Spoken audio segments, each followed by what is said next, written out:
Chapter 238. The next morning at the 2nd Military Base in the outskirts of New York.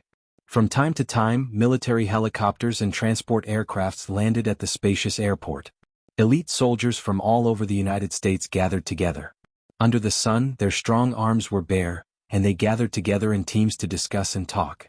It was as if they were preparing to launch a secret war.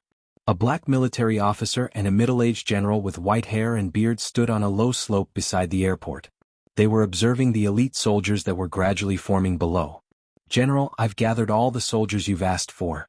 They're the best of the best. Of course there is also a top-notch one." The black military officer showed his white teeth and said confidently, "Vroom vroom." Just then a military helicopter landed slowly. All the soldiers and officers looked up and saw the door open. A blond young man was sitting on the seat beside the door. His face was indifferent and his hair was messy. One look and they could tell that he was a top-notch soldier. Emil Bronsky, born in Russia. He was seconded from the British Royal Marine Corps. He is the best all-around soldier in the world. The black military officer said proudly, "I believe that no one is more suitable than him to carry out the secret mission." "Joe, don't speak too quickly. If you know that I successfully invited." Before General Thunderbolt could finish his words, he saw a private helicopter fly into the airport. There were clear logos of Stark Industries and Supernatural Organization on the fuselage. "He is here. Go over quickly." General Thunderbolt waved his hand and left the slope with a slightly excited expression. He jogged toward the airport and actually wanted to pick up the person himself. The black military officer was stunned for a moment and then hurriedly followed him. The private helicopter and the military helicopter landed almost at the same time. They were also the last batch of elite soldiers that had been gathered. As the organizer of this mission, General Joe, and the person in charge, General Thunderbolt, the two of them hurriedly appeared to pick up the person. This attracted the attention of all the soldiers present. Amib had just jumped out of the cabin with his satchel when he saw the famous Thunderbolt general walking towards him. No matter how tough he was, he still couldn't help but be shocked. "General." Amib stood up and saluted respectfully, but General Thunderbolt only nodded slightly and quickly walked past him to welcome the private helicopter that had landed on the ground. The cabin door opened and a silver-haired young man slowly walked out. He was only wearing casual clothes with a hood, and he yawned in boredom. He didn't look like he was here to fight, but more like he was here for a vacation. However, the moment he appeared, the entire military base's airport fell silent. The soldiers and officers on the field all opened their mouths wide, revealing shocked and excited expressions. It was as if they had seen a living legend walking out of a precious military documentary file. After Kale contacted the owner of the email last night, he left Yutong at the new company in New York and brought Venom and Vice to the base alone to receive the invitation. As soon as he left the helicopter cabin, he saw a middle-aged general walking over. He asked, "Are you General Thunderbolt?" "General Thunderbolt, that's just a nickname given to me by others." General Thunderbolt held Kale's hand tightly. He lowered his posture and looked directly at him with slightly red eyes. "Mr. Kale. My name is Ross Taylor, you can call me Ross. I'm Joseph Taylor's son." Joseph's son? Kyle was stunned for a moment. A scene from 60 years ago flashed through his mind. It was a scene where a recruit and a combat instructor were sparring under the setting sun. He said emotionally, "It's been a long time. Is Joseph doing well?" "Father, he passed away 20 years ago." General Ross' eyes were slightly red. He looked at Kale sincerely and said, "Before he passed away, he often murmured your name in a daze. Unfortunately, I couldn't contact you at that time and couldn't let him see you one last time." Kale didn't say much. He patted General Ross' shoulder comfortingly and sighed softly. This was a normal human being. It was normal for them to grow old and die. Kale and General Ross chatted as they walked towards the office in the base.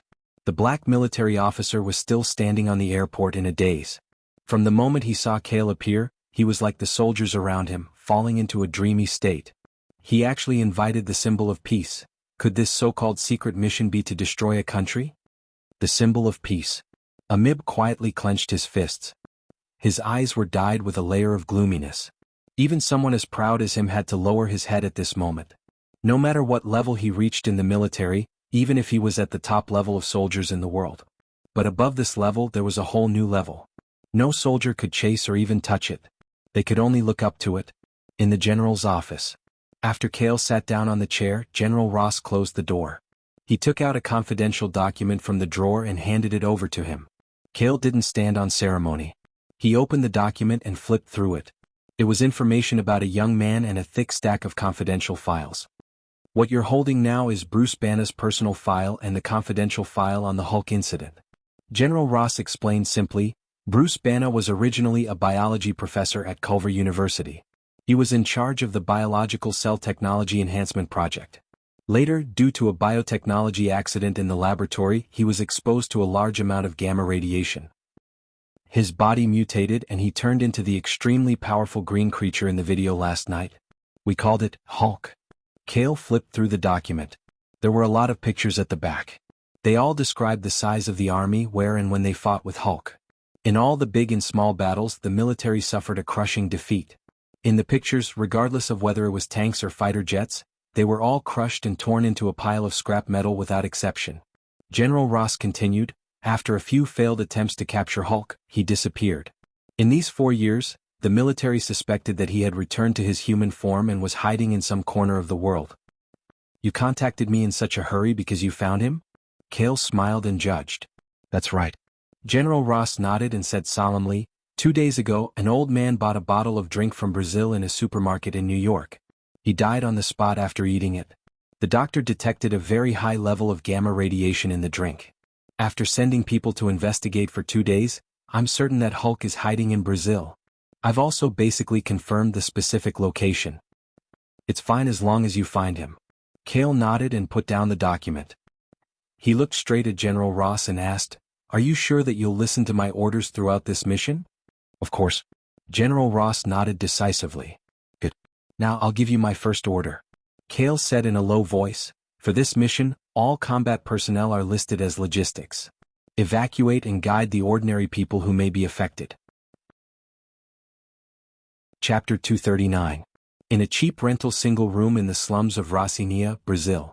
The decoration of the room was too old and simple. The walls were peeling due to old age, but the furniture was simple and neat.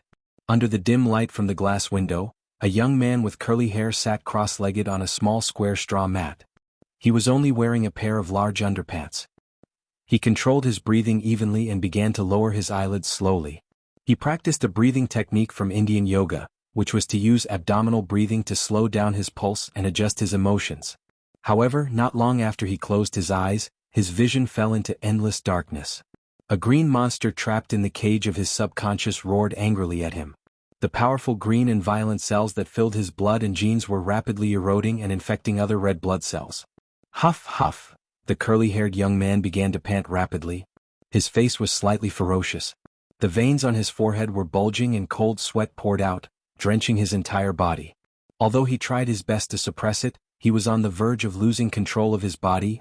Don't come out. The curly-haired young man growled and suddenly opened his eyes. His hands were sweaty and tightly clenched. He hurriedly looked at his left wrist.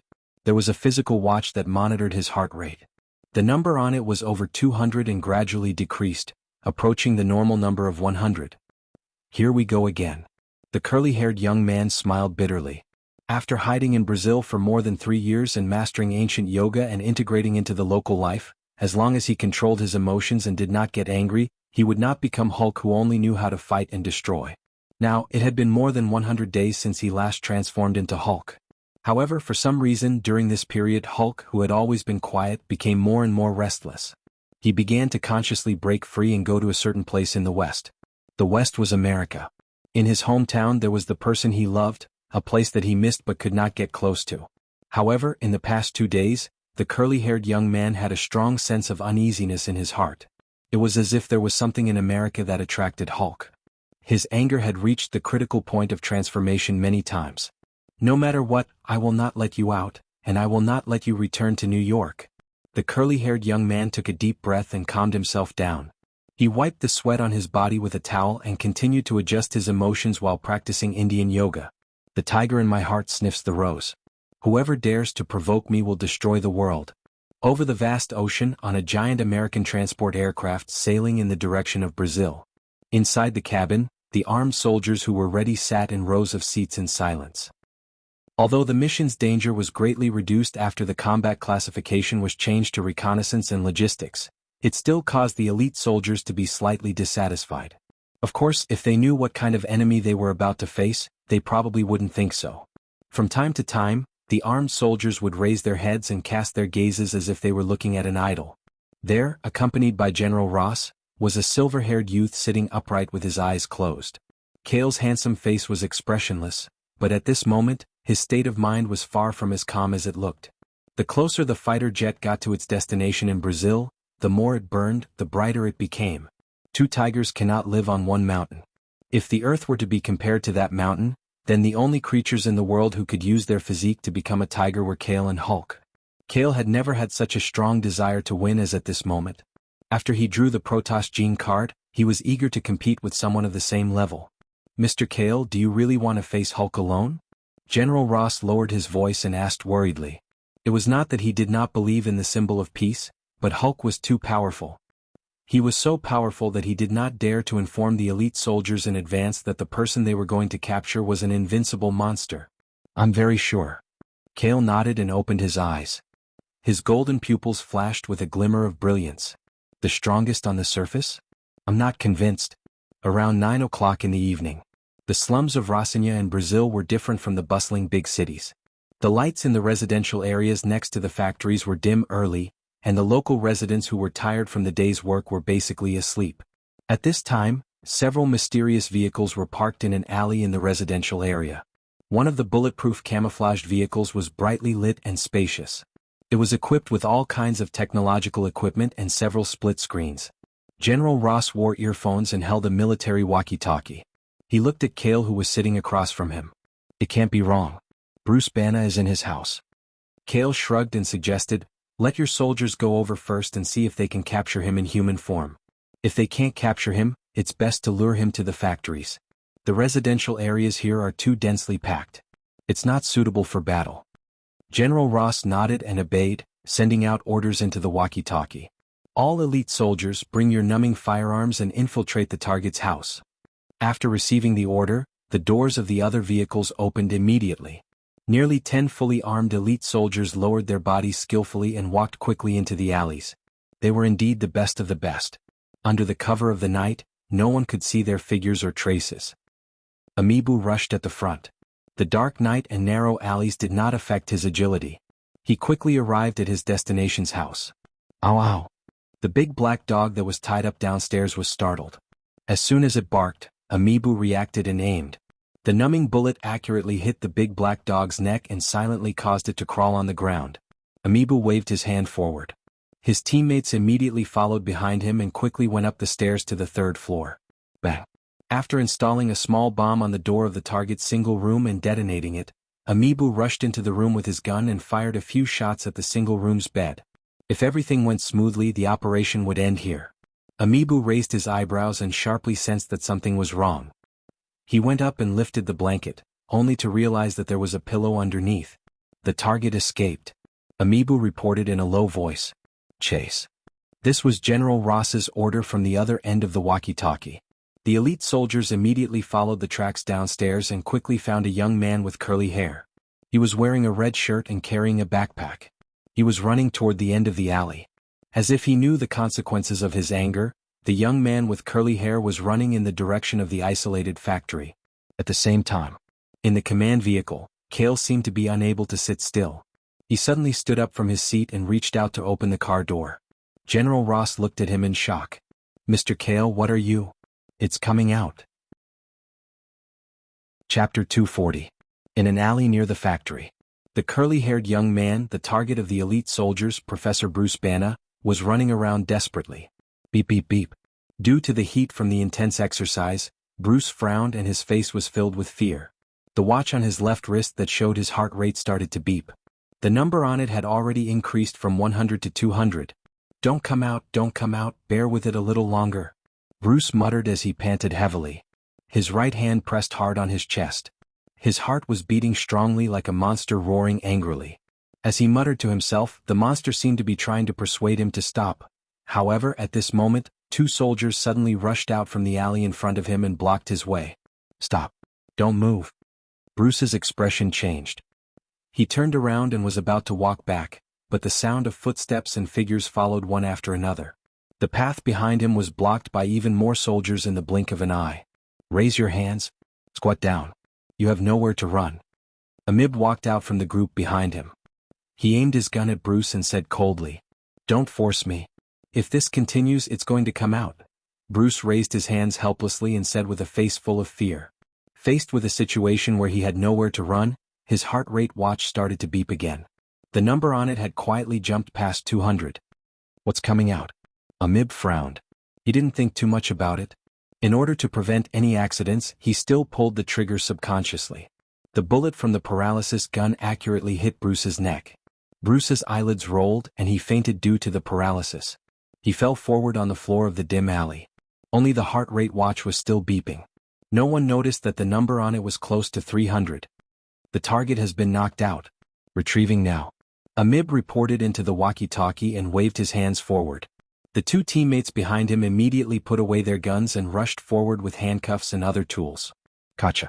The two soldiers worked together and locked the unconscious Bruce's wrists behind his back. At this moment, almost all the soldiers felt that they had completed their mission. Just as they secretly heaved a sigh of relief, a terrifying change suddenly occurred, as a dull thud rang out, accompanied by a pained cry that tore through the night sky. Two soldiers suddenly flew out from the darkness of the alley. They flew more than 10 meters in the air before they crashed heavily into the pillar behind Amib. Cold sweat trickled down Amib's forehead. He turned around and saw the corpses of his comrades who had been on a mission with him, stacked together like two meat patties. Clearly they were deader than dead. He looked into the alley again. In the darkness, where Bruce had fainted, there was a giant monster standing on two legs. "Open fire," Amib shouted calmly. He aimed at the huge figure and pulled the trigger. The rest of his teammates followed suit. In an instant, the densely packed paralysis bullets intertwined and landed on the surface of the monsters in the alley, but without exception, all of them bounced back and scattered on the ground like rubber bullets. Roar! The monster let out a thunderous roar and its huge feet stomped on the ground. The paralysis bullets on the ground were crushed into powder, and its true appearance was finally revealed under the illumination of the street lamps. My God! Amib sucked in a cold breath. There was no doubt that the monster in front of him was a monster. It was a giant with a pair of dark green eyes. It was so tall that it was a little bloated. It wore a pair of large black pants and its rough skin was an ugly green. Its entire body was filled with bulging muscles and veins. No one would doubt the terrifying power it contained. It was grinning and letting out a furious roar as if it was born for battle. Its aura was thick and violent, far surpassing that of any other creature. General Roth. There's a green monster. What exactly is that? Amib forced himself to ask calmly.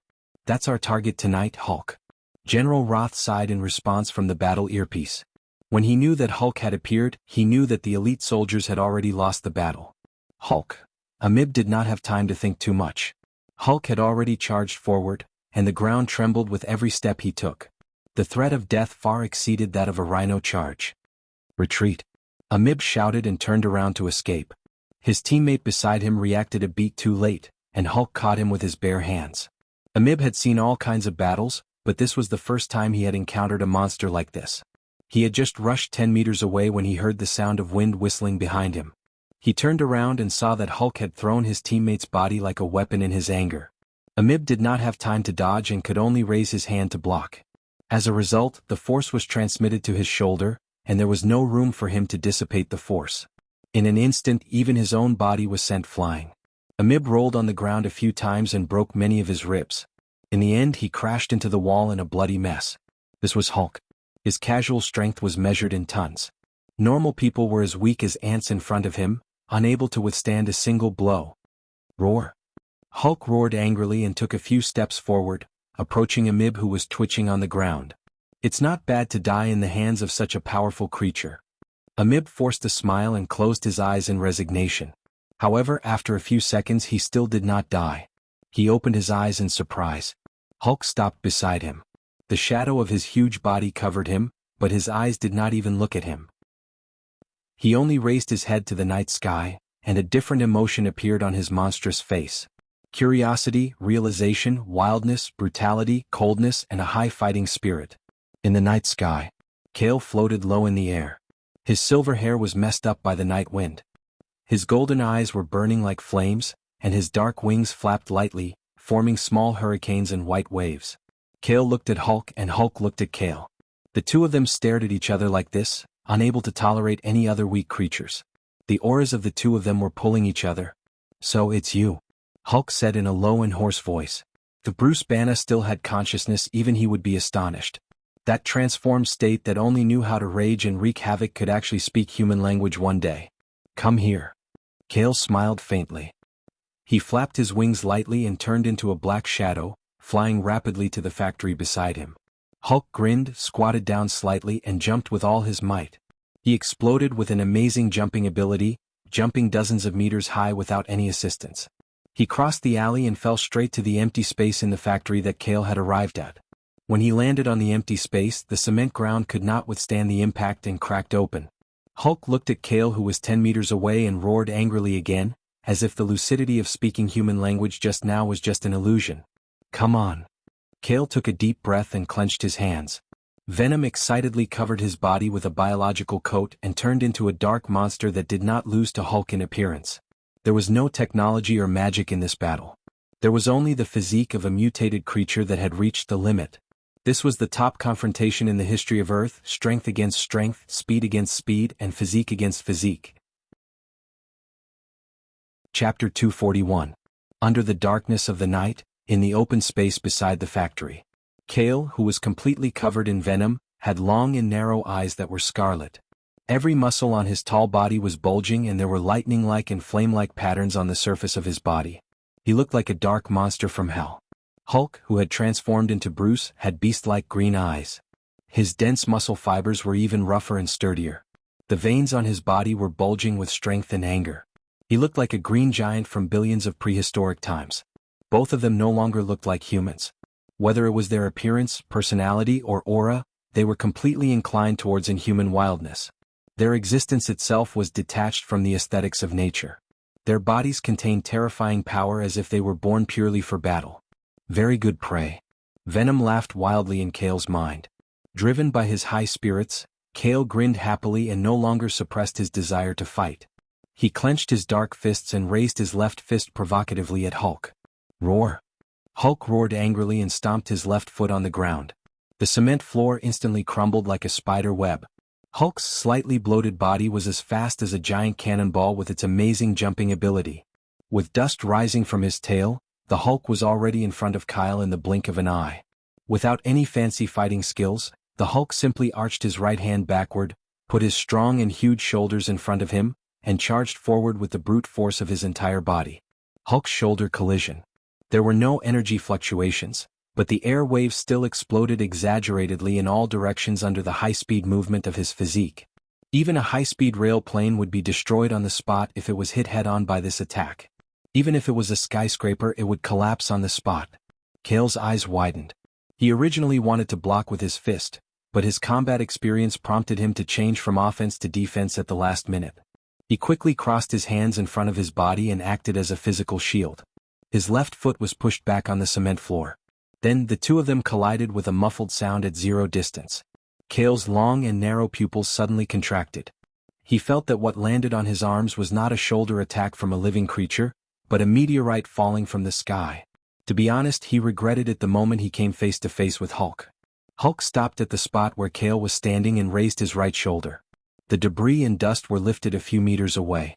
Kale, who was in the center of the impact, was directly sent flying. Bang! Bang! Bang! Kyle's dark body tumbled in the air. First, he smashed through the steel gate of the factory behind him. He couldn't stop himself from smashing through the machinery inside the factory. Finally, he flew out of the brick wall on the other side of the factory. The entire huge beverage production factory seemed to have been split open from the middle by a giant armor-piercing bullet. The path along the way was turned into ruins, causing many circuits and equipment to go out of order and ignite partial flames. "I was careless." Kyle shook his head helplessly. He swung his hands, which were quickly healing from the broken bones, and stood up from the shallow pit in a slightly sorry state.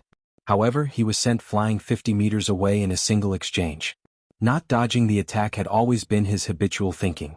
After drawing the Protoss gene card, Kale's physique was equivalent to the combination of a super soldier and a Protoss.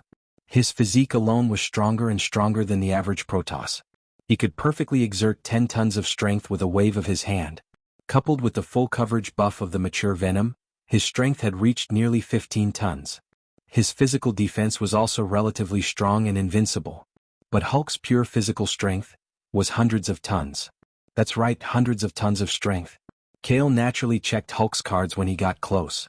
Hulk Gene, Hulk's genes. Rare purple ability card. Due to a large amount of gamma radiation, the body has undergone an extreme mutation. Every time his heart rate increases due to emotional agitation, he will become a raging Hulk. Hulk has superhuman strength, energy, endurance, and super regenerative ability. The angrier he is, the stronger he becomes. He has the potential of hundreds of tons of strength. His skin is resistant to physical, cold weapons, bullets, and bomb explosions.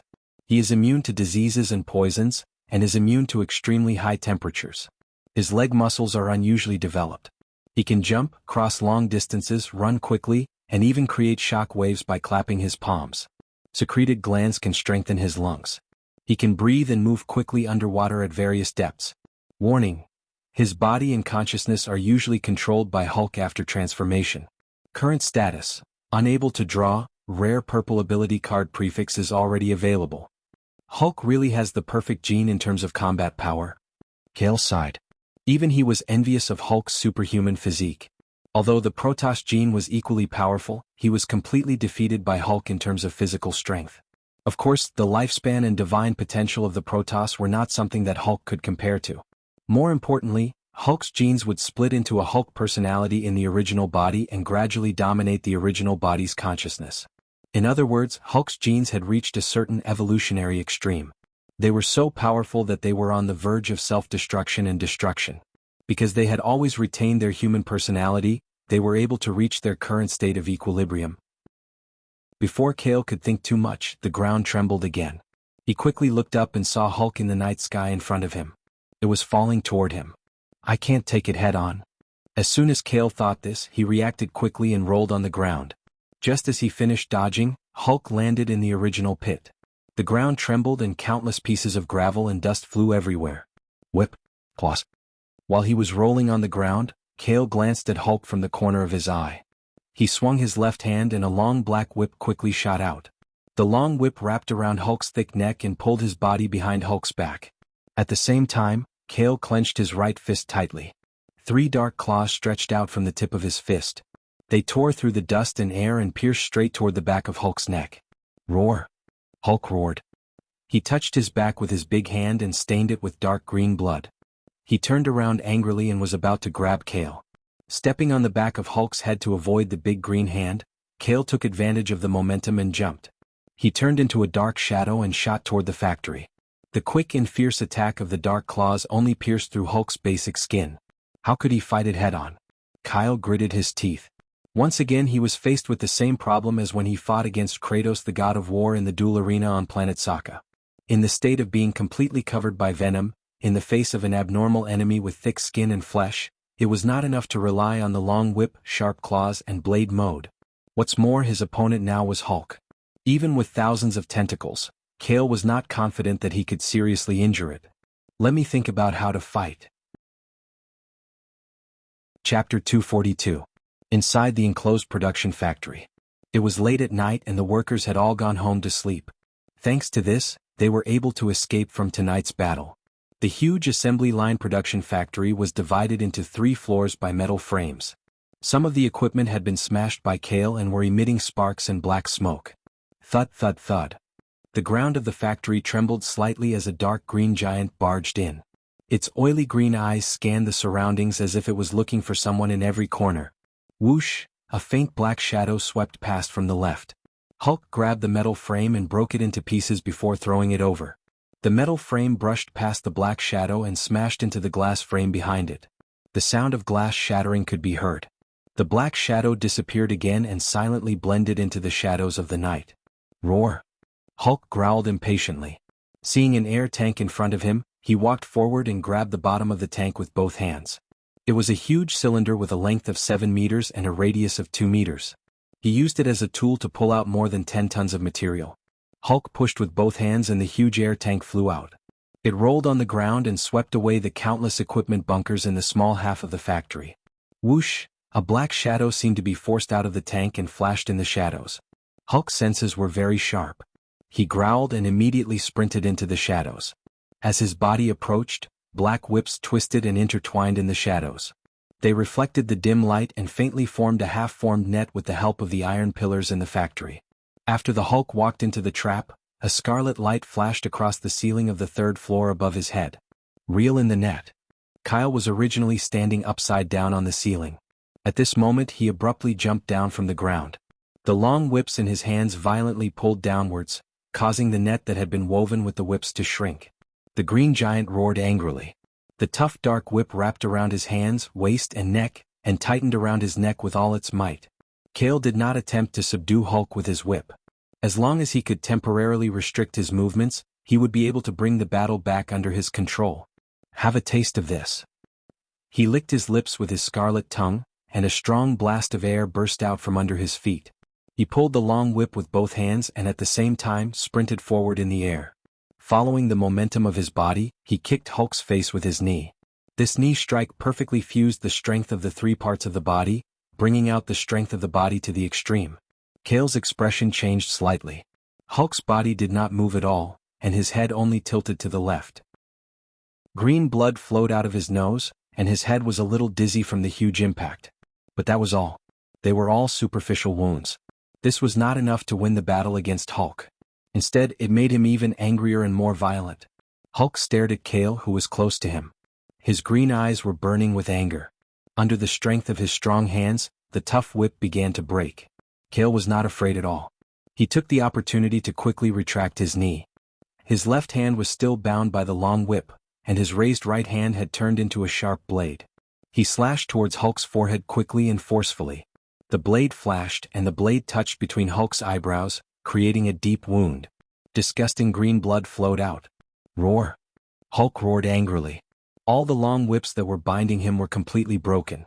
He raised his hands and with a punch he sent Kale flying. Bang! Accompanied by a dull sound, Kale's back arched and collided with the gas tank. The steel shell of the giant gas tank caved in and was almost broken into two. Master, it seems that we can't beat it, Venom's bitter laughter sounded in his mind. His voice was no longer as confident as before. Cut the crap. Hurry up and think of a way. Kale took a deep breath. He lay in the gas tank with his arms and legs spread out. Two of his ribs were slightly broken in his chest. Fortunately, they healed quickly with the help of the self-healing factor. However, while he healed himself, Hulk's wounds were also gradually healing. Venom had almost used up all his moves. If he could no longer use them, he could only rely on his divine body to operate the fire god's power to fight. By some time. I still have one more move. Venom quickly replied. No one noticed that on the ground beside Hulk, the small puddle of black liquid formed by the broken whips suddenly moved. The black liquid slid up Hulk's feet and disappeared into his neck at the last second before the wound on his neck healed. That's what you said. Kale pressed his hands against the shell of the gas tank and pushed away the twisted steel. However, before he could stand up, a huge shadow shrouded his body. Raising his head slightly, Kale's eyes met with Hulk's in front of him. Hulk was grinning and growling angrily at him, stretching out a big bare foot. Bam! Kale's body was like a black rubber ball, flying diagonally upwards at high speed. He knocked over the iron frames of the second and third floors and broke through the ceiling of the factory building. While he was in the air, a pair of wings spread out from his back. Kale stopped in midair as if he had braked. The venom on his body sprinkled down like rain. Venom, how long do you want to buy time? I'm really going to lose my temper, Kale said in a low voice. His divine body had not awakened and could not use divine power. In the hands of an extremely angry Hulk, he was still too passive. Still, before Venom could finish his words, Kale's pupils shrank. The roof of the factory building below suddenly broke through. Hulk rushed straight towards him like a rocket. Kale was just about to flap his wings to dodge, but Hulk was too fast. Before he could react, Hulk's left hand had already grabbed one of his feet. It's over. Such a thought popped up in Kale's mind. With his ankle held by Hulk, he couldn't break free for a moment. He could only free fall with Hulk pulling him down to the factory below. The wind whistled past him. In his field of vision, the distance between his body and the factory below was shrinking. Under the pressure of danger, golden flames appeared in Kale's eyes, causing the venom mask on his face to melt and fade away like frost. Just as Kale couldn't help but withdraw venom and release his divine power, Venom's excited voice suddenly rang in his mind, "It's done." As if following its words, Drops of sticky black liquid emerged from Hulk's body and returned to Venom's body on the surface of Kale's body, making up for the part of Venom that had melted away. Kale was stunned. The 5 fingers of his left hand slowly clenched into a fist. The black shell of his entire arm began to expand rapidly and soon formed a giant fist that resembled a hammer. The power of his whole body was mobilized and controlled, increasing and condensing on the hammer in his left fist. The moment Kale was about to hit the ground, he subconsciously threw a punch and bombarded Hulk's sturdy chest nearby. The power that he had stored up was like a flood that broke through a dam, gushing out without restraint. The next moment. Chapter 243. Puff. The dark wings flapped violently and immediately formed 2 small hurricanes. The strong wind blew the glass bottles in the factory. The tall body that was falling stopped abruptly from touching the ground. It stopped dangerously at a low altitude of half a meter above the factory. Flapping his wings, Kale remained suspended in the air. He looked at Hulk, who was blasted 30 meters away with half of its body still in the pit. His eyes subconsciously turned to his deformed left hand. His fist could no longer be called a fist. It was more like a huge hammer armor. Layers of dark keratin membrane were wrapped around and polished. It was like a bony form that was out of the scope of the outer layer. Kale didn't ask Venom because the moment Venom's new form appeared, he knew what Venom had just done. Just now. Venom used the part of its body that left the main body to control and lurk into Hulk's body. It learned Hulk's talent ability during the battle and fed it back to the main body. This ability was now the new armed form. It could be called Heavy Fist or Heavy Hammer. Kale could clearly feel that the functional strength of his body was automatically gathered at the tip of the left fist at all times. It was stored and stacked. There is no need for any skills. Relying on the superhuman physique to throw a heavy punch, this is Hulk's best fighting style. It is also the perfect armed form to control the body's strength. After Kale realized this, he looked at Hulk with his scarlet eyes. His slender tongue licked his lower lips. His desire to fight burned like a flame again. Roar. With a low roar like an ancient beast, the Hulk fish rolled and stood up. The bricks and equipment on its body flew away. The green-skinned monster's body was burning with anger that made people's hearts tremble. Bang! It stomped on the ground and leaped out. Its huge body dashed forward, following the path it plowed with its own body and started sprinting. Just in time. Kale took a deep breath. Instead of retreating, he moved forward. His wings flapped backward like a rocket and swept towards the approaching Hulk. It was as if Mars had collided with Earth, a battle formation where neither side was willing to give an inch. One green and one black figure were about to collide head-on. Hulk roared angrily and charged forward like a pile driver. His monster-level body structure cooperated with his strength and punched out with his right fist. Kale's eyes flickered. He did not dodge or block. Instead, he raised the hammer in his left hand, which had been charging for a long time, and smashed it fiercely at the big guy in front of him. The moment the green fist collided with the black hammer, the entire space in the factory seemed to have come to a standstill. All sounds disappeared and the place fell into a dead silence. Then, with the two of them as the center. Buzz! The turbulent white airwaves surged wildly, and the air pressure in the area exploded inch by inch. The gravel that flew into the air was shattered into fine powder, and the sound waves swept out in all directions like tidal waves. It was clearly just a clash of pure physical strength, but it was as shocking as the detonation of 2 thermonuclear weapons. Using the hammer in his left hand to block Hulk's fist, Kale gritted his teeth and flapped his wings frantically. His body was pushed back about half a meter before he could stabilize himself. No matter how angry Hulk shouted, gritted his teeth, and exerted strength in his right hand like a balloon, he was still unable to completely push Kale back. In other words, Kale's hammer battle form was still slightly weaker than Hulk's strength. However, he still managed to block Hulk's full-force punch head-on. A punch with close to 100 tons of force. "Did you enjoy the kick just now?" Kale whispered coldly. Looking into Hulk's eyes that were filled with anger, he slowly extended his other hand while still blocking his fist. Under Hulk's puzzled gaze, the black shell on his right hand rapidly condensed and expanded. Soon, it transformed into the shape of a hammer that was exactly the same as his left hand. It exuded a heavy and threatening aura. "Now it's my turn." As soon as Kale finished speaking, the hammer in his right hand was raised high. With a slightly slanted angle, it smashed down violently on Hulk's head. Clang. It was like an iron pillar hitting a metal bell. Even though Hulk's head was 100 times harder than steel, under the heavy hammer that was infused with strength, his eyes rolled back and he was temporarily stunned. His huge green body could not stop itself from flying backward. His body kept rolling along the ground from one end of the factory to the other. Just like Kale, he cut the entire factory into two halves from the middle. In the shocking battle between two monster-level fighters, the factory that was already riddled with holes finally could not withstand the shaking of the earthquake. The structure of the factory started to crumble and collapse. At this moment, in the alley beside the factory, General Ross rushed over with his soldiers and took care of the bodies of the two soldiers who had died tragically. He also ordered the medical staff to give first aid to the severely injured and dying Emiro. At this moment, General Ross and the other soldiers looked up. Their pupils constricted in unison as they saw the huge factory collapse rapidly under the night sky. Within a few seconds, it had become a wasteland. "What's the situation at the factory now?" General Ross asked calmly into the walkie-talkie. He had already sent elite soldiers to conduct long-distance tracking and investigation on Hulk. "Reporting, General." A soldier lying on the roof of a building on the outskirts of the factory with a night vision telescope was shocked. He hesitantly reported to the walkie-talkie, "The target, the Hulk, is being suppressed by that dark creature." "Hulk is being suppressed?" General Ross's jaw dropped. He had heard about the events of World War II from his father since he was young. At this time, Kale had disappeared. Therefore, the identity of the dark creature that was fighting with Hulk in the factory was self-evident. General Ross did not expect Kale to be so powerful that he could suppress Hulk, whom even the army could not do anything about. In the battle in the wasteland of the factory, just as the scout had said, Kale had the absolute upper hand now. No, it should be said that he was beating Hulk up. Accompanied by a strong and unresigned monster roar, Hulk was once again sent flying with a bang. His body formed a perfect parabola in the air. Whoosh! A black figure swept across the night sky slightly sluggishly. With a speed that was half as fast as before, it chased after Hulk, who was still flying in the air.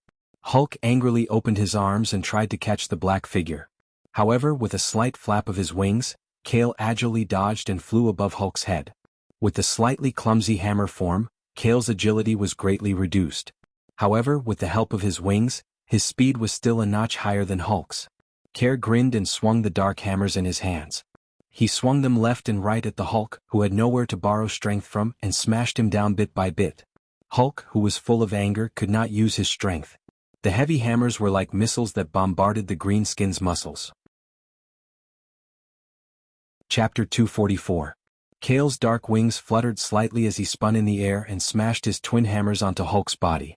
Twin hammers. Hulk had no chance to retaliate. He fell stiffly from a height of more than 10 meters and crashed headfirst into the ruins of the factory. Poof!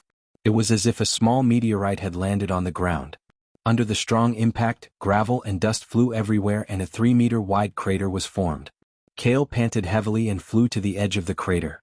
He raised the hammer in his left hand and walked forward. He wanted to strike while the iron was hot and continue his attack. Roar! The durability of the Hulk's skin and flesh was obviously not inferior to the strength of Superman. After being hit by so many hammers, he stood up without losing the ability to fight and leaped out of the pit. Continue. Kale licked his lips.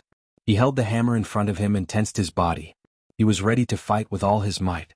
However, after Hulk rushed out of the crater, he roared at him unwillingly and turned around without hesitation. He leaped dozens of meters away and disappeared into the darkness of the wilderness in the opposite direction. When it came out, it looked like it was running away. Even Kyle was a little dumbfounded at the sight of it. Hulk ran away. It shouldn't be.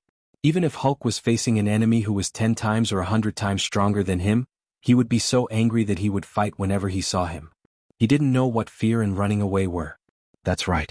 Hulk's personality isn't strong enough now. It should be that Bruce's human personality is reversing. He's going to turn back into a human. Kyle's mind worked extremely fast. He quickly thought of this and knew that this was the best time to capture the Hulk.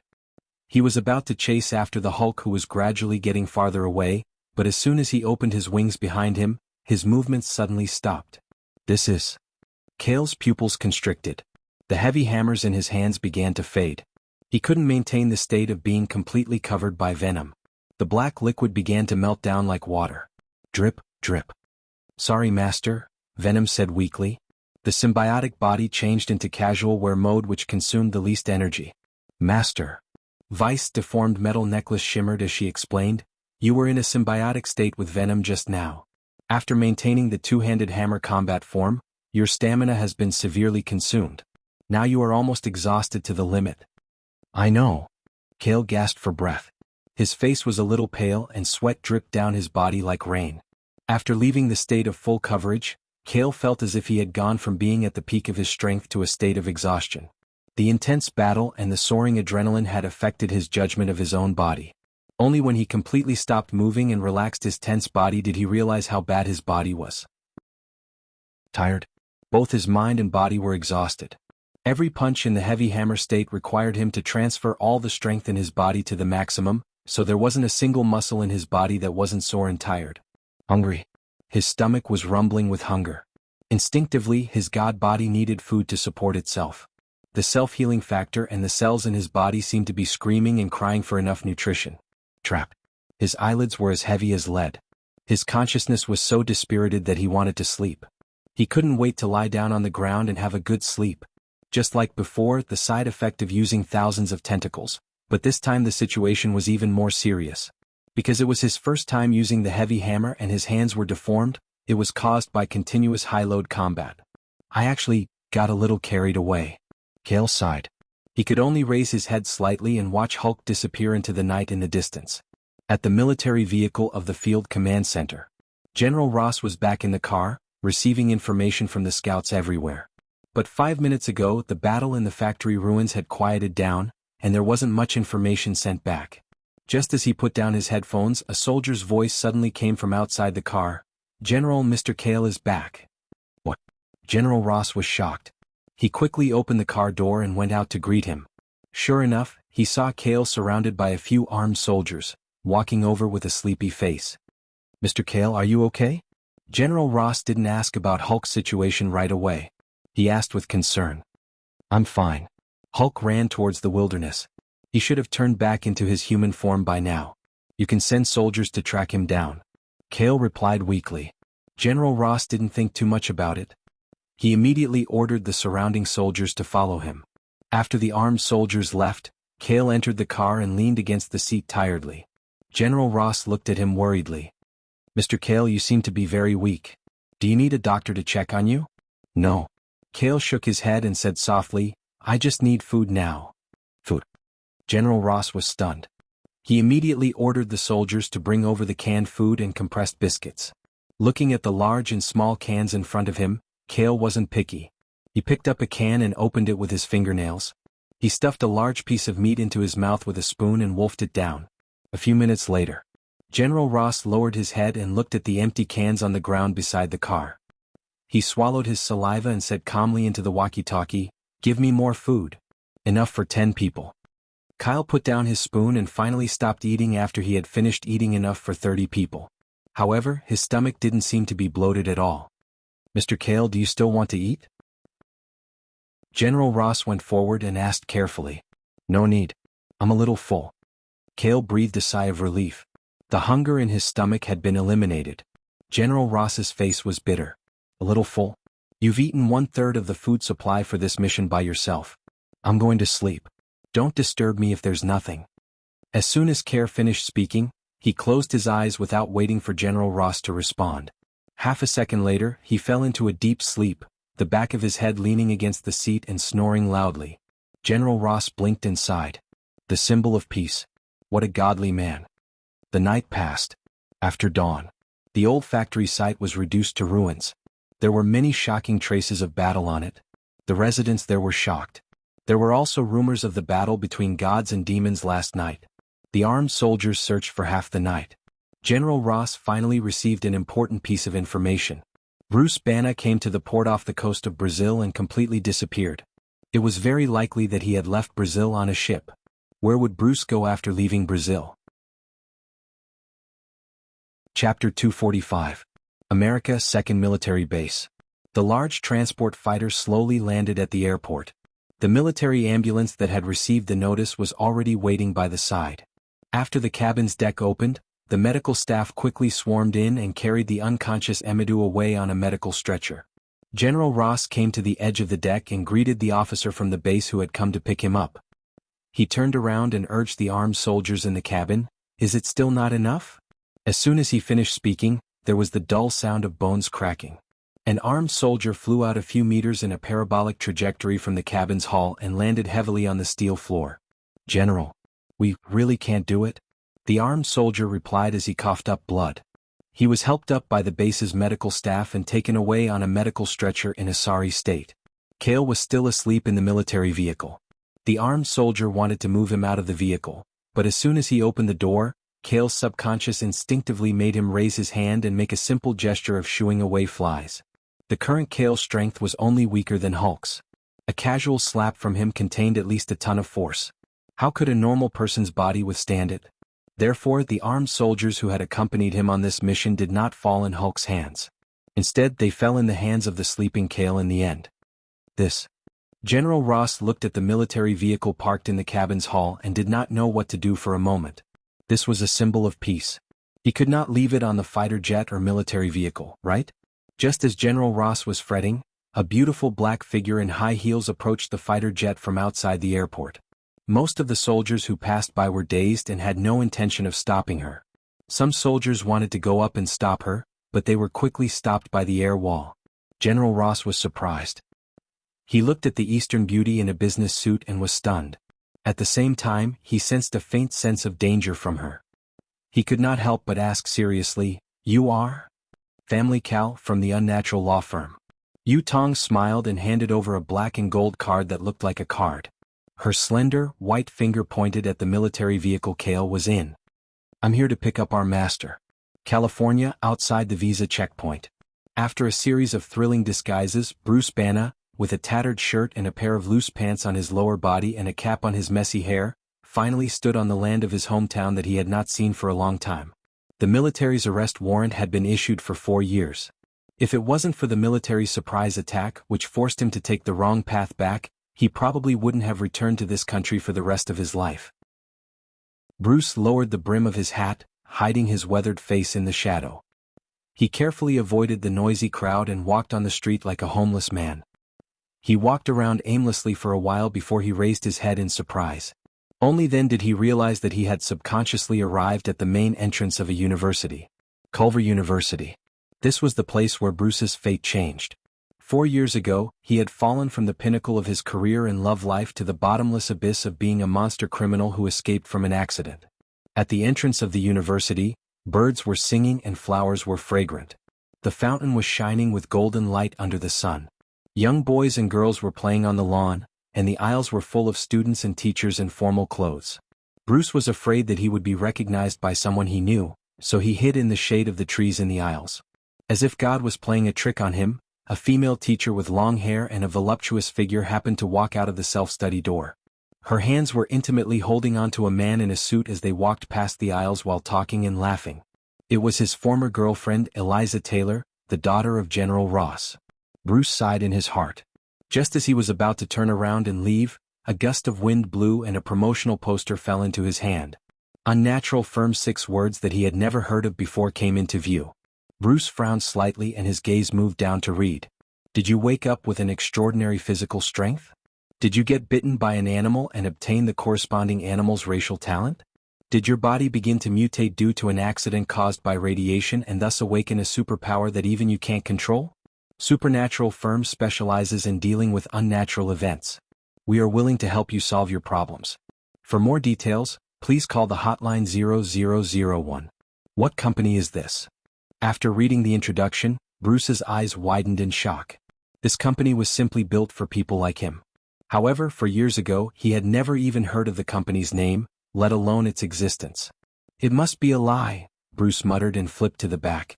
His eyes widened in shock again. Behind the promotional poster of the firm, there were many authoritative certifications. The United Nations Association, the United States Military, the CIA, the United States Strategic Bureau.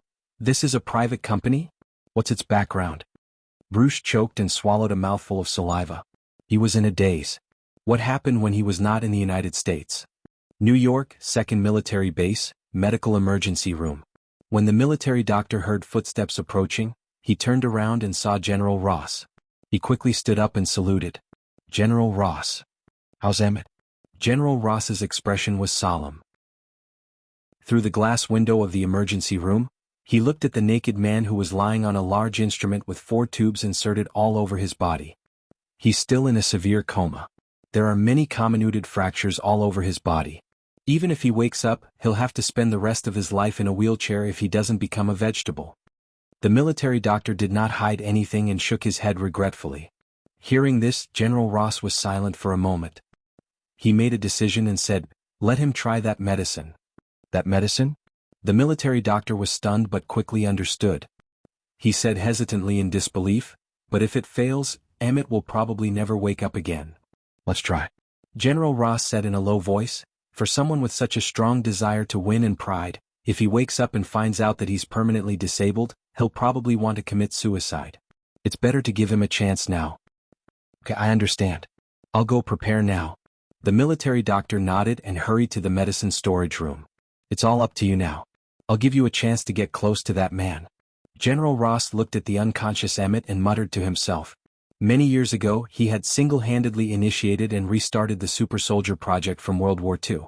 Now, the Super Soldier Serum had been completed, but the strong repulsive properties were still unable to be spread among the soldiers. It was still in the clinical trial stage.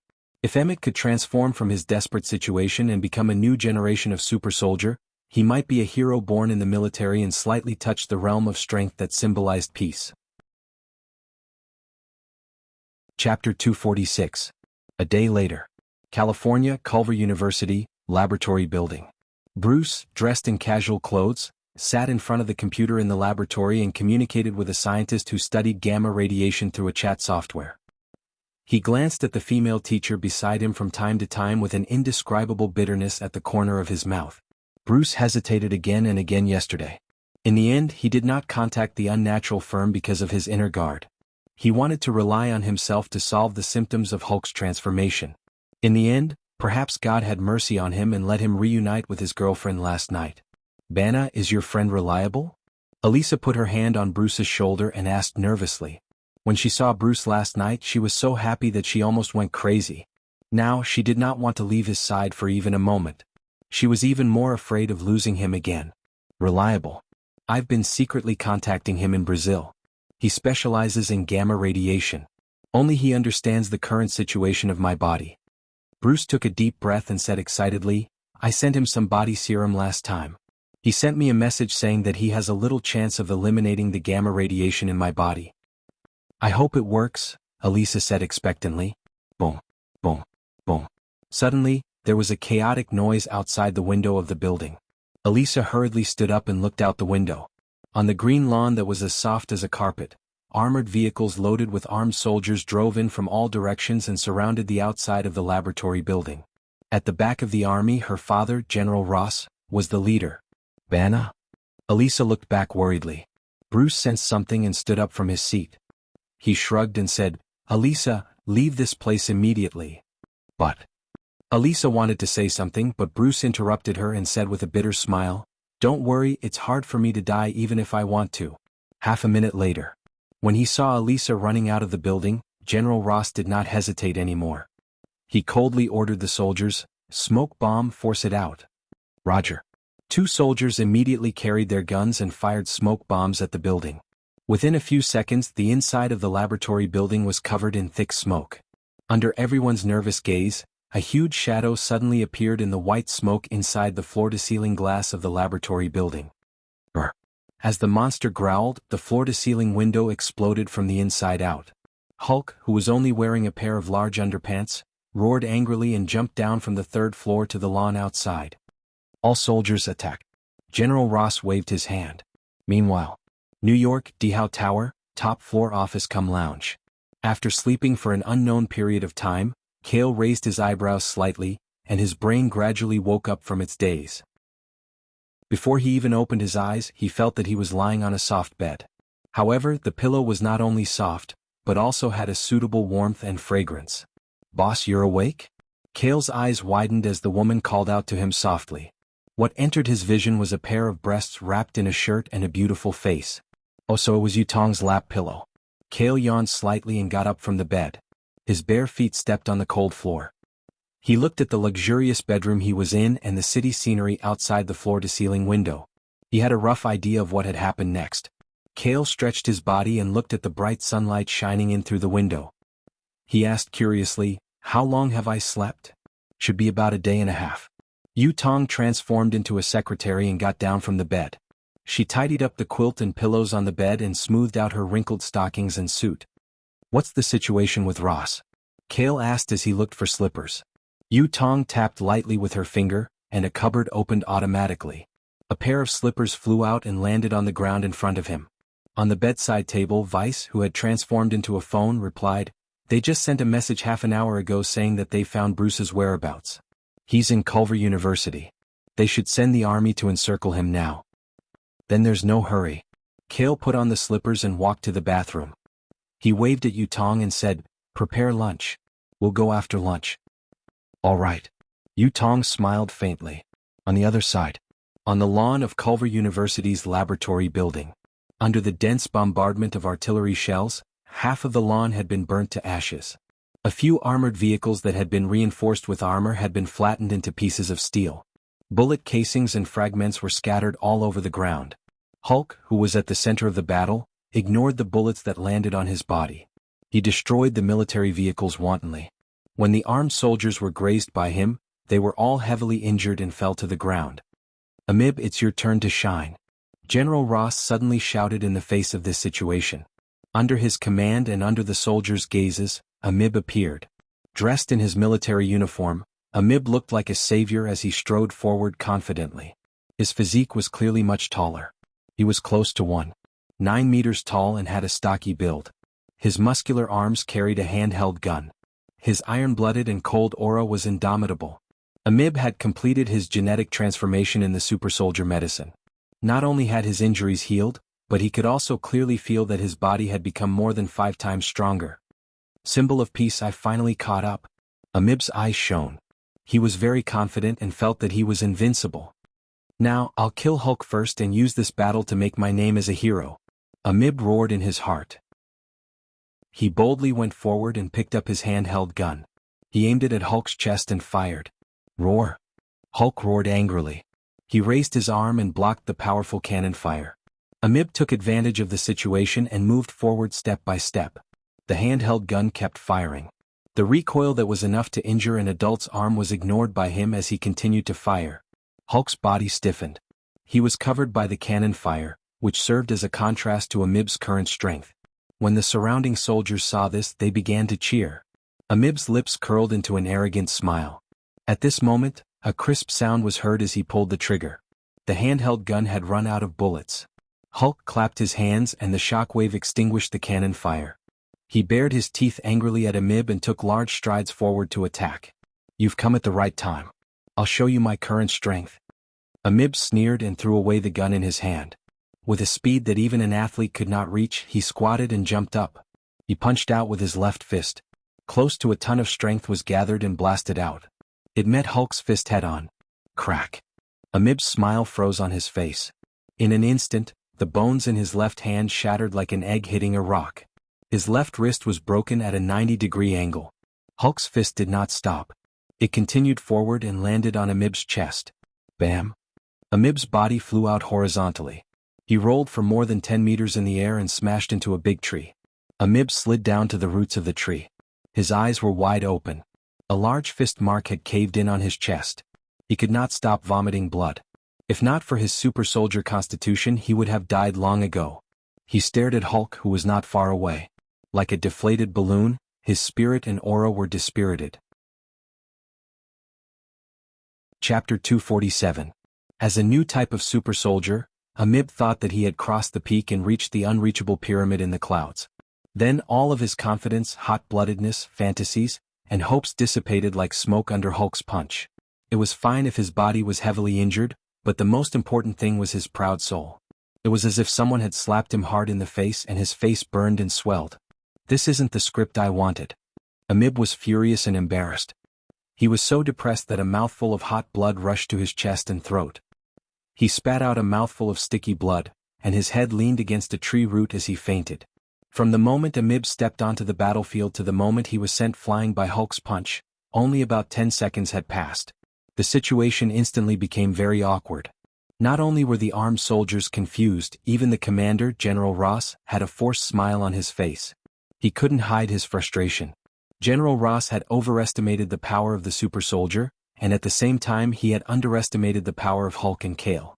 Looking at the entire Earth, there really wasn't a single person who dared to compete with the two of them using only their physical strength. Amib was just a small interlude and Hulk didn't care at all. He continued to use his terrifying power to violently fight the armed soldiers around him. Looking at the retreating army, the deputy commander retreated in fear. He looked at General Ross, who was still calm, and said anxiously, "General, if this continues we'll probably be wiped out. Because we're in a university, we can't use many of our heavy weapons. What should we do now?" "What else can we do?" General Ross blew his beard and took a deep breath. He said in a deep voice, "Hurry up and invite the symbol of peace." At the same time, New York, in the office on the top floor of the Imperial Luxury Building. On the private dining table, it was filled with steaming hot food and precious wine. Yutong was like a unique scenery leaning on the side to wait on them. Kale, who had a napkin wrapped around his neck, picked up his knife and fork and cut the medium-rare beef. He put it into his mouth and chewed carefully, savoring the juices within. Beep beep. The smartphone on the table vibrated slightly and then Vice report sounded. "Master, General Ross is calling to rush us again. At least wait for boss to finish his lunch?" Yutong raised her eyebrows slightly and said with slight dissatisfaction. Kale acted as if he didn't hear them. He finished the entire piece of beef on his plate and took a sip of red wine. Only then did he clap his hands and stand. He smacked his lips and said, "It's fine if it's someone else, but Ross is the former instructor's son. We can't let him wait too long." Yutong stepped forward and carefully untied the napkin tied around his neck. "Vice vaguely." "Of course, Vian, of Ross, of God, Vi yelled. "Let's go then." Kyle shrugged and walked up the stairs which led to the rooftop of the building. In less than half a minute, an eagle-shaped space warship floated from the rooftop of the Dehao building. The cold metal body of the warship entered a translucent stealth state. The advanced engines at the back roared slightly and started up at a speed faster than any aircraft on Earth. Like a silver stream of light, the space warship left New York and flew towards California at an extremely fast speed. Jarvis's air defense detection seemed to have detected it when it flew over the Stark Industries building. He warned with a loudspeaker, "Sir, Master seems to have left New York again. Godfather should be busy dealing with that guy named Hulk." Tawny wiped the sweat off his forehead. He was topless as he fiddled with various pipes and instruments. His gaze was serious and firm as he said, "I can't admit defeat either." In the main hall of the huge industrial building, countless complicated accelerator instruments and pipes were connected together. The basic structure of the Krypton manufacturing process had been formed. It had to be said that Tawny was indeed a genius engineer on Earth and even in the universe. Culver University, on the vast grassland that had been turned into a battlefield. Bang! The Hulk was so angry that he charged forward like a rhinoceros. The armed soldiers fled in panic, and the armored vehicles that were left in place were sent flying into the air. They rolled on the grass and rolled for 10 meters before they died. The deputy commander reported in despair, "General, I've sent people to contact him, but the symbol of peace is still in New York. Even if he flies over at full speed, this university will be destroyed." "Then stall for time for me," General Ross said calmly. "Yes." The deputy commander could only answer bitterly as he directed and encouraged the soldiers at the scene. No one noticed that a few hundred meters above their heads, there were a few wisps of extinguished white smoke in the air. A space warship was hovering in the air invisibly. The rear cabin was slowly opening, revealing Kyle, who was already completely covered in venom. His long and narrow scarlet eyes flickered with light, like a dark monster looking down indifferently. "Yutong, wait for me here for a moment." Kale let out a hoarse and sharp voice. He stepped out of the deck and jumped down, facing the strong wind. Yutong smiled and leaned on the edge of the deck. The strong wind blew her long black hair. Rip. Hulk had just torn a military vehicle in half with his bare hands and roared angrily. Suddenly he seemed to have sensed something and stopped moving. He looked up at the sky curiously. In his field of vision, a familiar tall figure and a dark hammer that was still fresh in his memory were rapidly magnifying. When Hulk wanted to react, it was already too late. Kale, who had rich battle experience, obviously wouldn't give him the chance. Using the momentum of falling from the sky, Kale swung the heavy hammer in his left hand that was fully charged and slammed it down on Hulk's forehead. This heavy blow was like the heavy blow of a god descending to the mortal world. Hulk suddenly knelt down and transmitted the force downwards. An invisible shockwave swept across the ground, and the grass couldn't withstand it and exploded. The soil and grass were completely detached from the ground and splashed in all directions in the strong wind. The soldiers and officers who witnessed this scene were dumbfounded. They were shocked beyond words. Only General Ross looked at the dark monster that rushed to the scene and forced himself to calm down. "He's here." Ignoring the armed soldiers around him, Kale landed on the ground and violently raised his left fist in the form of a heavy hammer. He aimed at the temporarily stunned Hulk in front of him and hammered him without any hesitation. The heavy hammer form consumed a lot of stamina, so he had to end the battle quickly. Kale knew very well that people didn't talk much. He treated Hulk as a huge punching bag and hammered his only weakness, the brain, causing him to remain stunned. Chapter 248. Boom, boom, boom. At Culver University, where the crowd had been dispersed, ripples appeared on the artificial lake. Near the laboratory building, the ground shook as if there was a magnitude 5 earthquake. A large number of armed soldiers and military vehicles retreated to the edge of the lawn. The terrifying battle between the two monsters was unforgettable for the rest of their lives. The dark demon grinned and pressed Hulk to the ground. He waved his left fist and hammered Hulk non-stop. Every single one of the heavy hammers contained a terrifying impact force of at least tens of tons. Hulk was hammered to the ground. His brain was buzzing and he could not react. He could only growl unwillingly. His green eyes were wide open in anger. The ground was constantly shaking and shaking. The grassland was completely bare, and the ground had sunk down by more than half a meter. Grass and dust were still drifting in the air. Kyle grinned savagely as he exhaled hot air continuously. A large amount of his bodily functions were being consumed at a rapid rate, but his movements didn't slow down or stop in the slightest. He suppressed the Hulk with a barrage of attacks. It was easy to defeat Hulk, but it was much more difficult to kill Hulk. There was no need to do so. If he wanted to subdue and capture Hulk, other methods such as strong electric shocks and technological cages were not reliable. He could only use the most ancient method, knocking him unconscious. Hulk's resistance was strong, but with enough force he would still faint and turn back into his human form. "I definitely have enough force. Is there something wrong with the place I'm hitting? Why hasn't he fainted yet?" Looking at Hulk, who was gritting his teeth, Kale was surprised. He swung his heavy hammer and hit Hulk's chin, causing him to fall back with his back against the ground. He was like a bulldozer that pushed the soil more than 10 meters away. Kale sprinted to catch up and changed to another place to continue hammering. It felt like a game of whack-a-mole. He hammered Hulk until he had a splitting headache. His hair was flattened, but he had not fainted yet. At the edge of the lawn, Elisa watched as Hulk was hammered. She was so heartbroken that she wanted to rush forward, but she was quickly stopped by her father, General Ross. The deputy commander took over the army on the spot.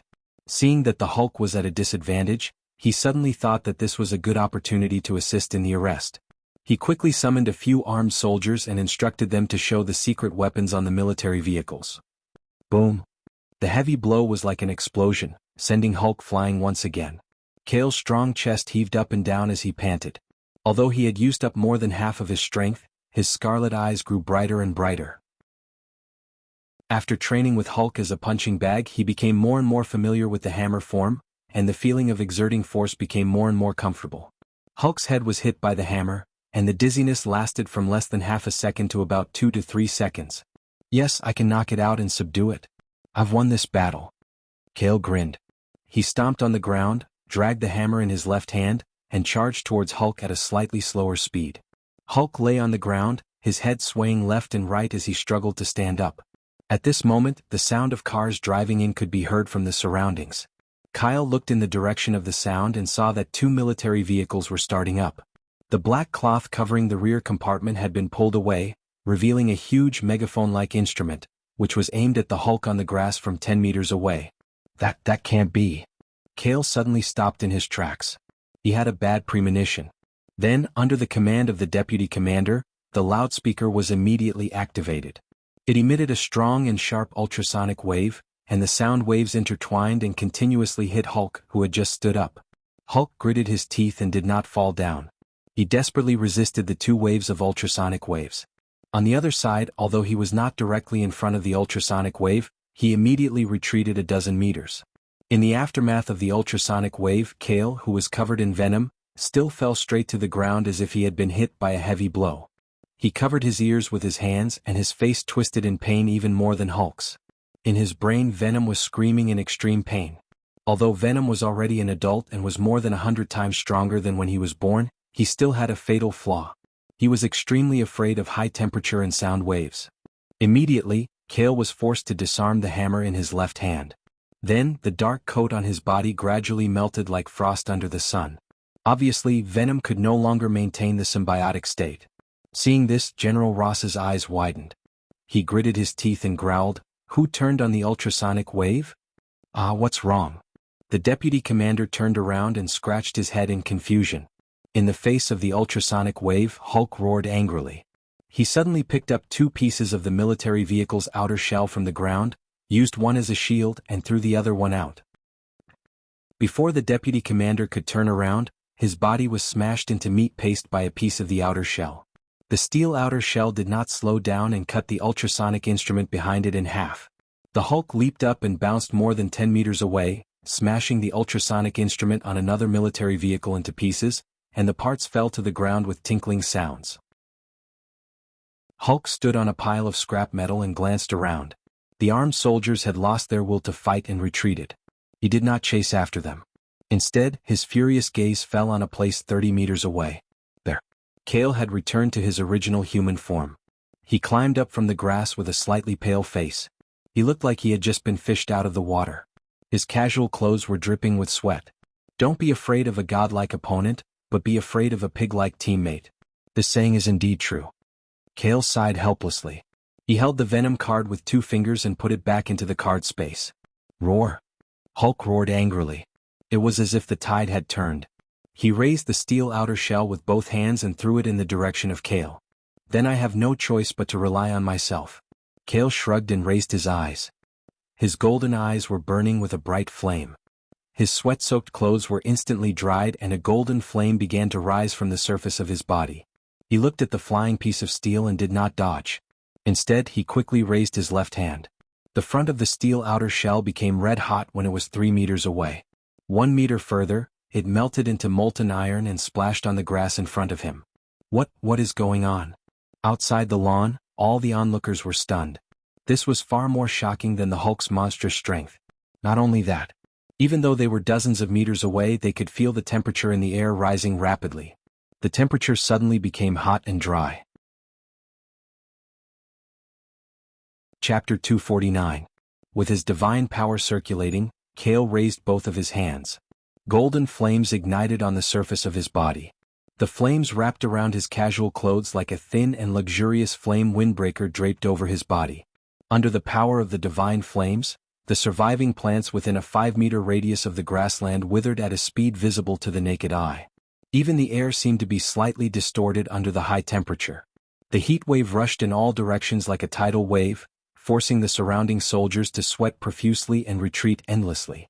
This was the first time Kale used his divine body to release his divine flames in front of the public. The tip of the iceberg of his strength finally surfaced. It's Kale, the symbol of peace. The one Hulk fought just now was indeed him. He's probably the only one in the world who can deal with that monster. The armed soldiers were pleasantly surprised. They all breathed a sigh of relief and discussed excitedly. The battle seemed to have transformed into a large-scale idol meeting. The appearance of the man in front of them undoubtedly gave them a boost of confidence. The reason was that he was Kale, the symbol of peace. Since 70 years ago he had never lost. His appearance could turn the tide of a battle. He was recognized by the world as an undefeated legend and was called the first hero of God. Brr! Hulk roared angrily. He did not care who the enemy in front of him was. He ignored the heat wave and jumped down from the scrap metal. It rushed towards Kyle like a ferocious beast, and the ground began to shake as it ran. No matter who the enemy was, Hulk was barehanded. He could destroy everything with a pure punch of 100 tons. Facing Hulk, who was approaching him, Kale took a deep breath. The golden flames spun around his arm as the axis. The divine flames accumulated between his fingers and he clenched them into a fist little by little. Condensed divine power. Kale threw a punch forward. It was not a punch but a burning pillar of fire. Hulk suddenly stopped.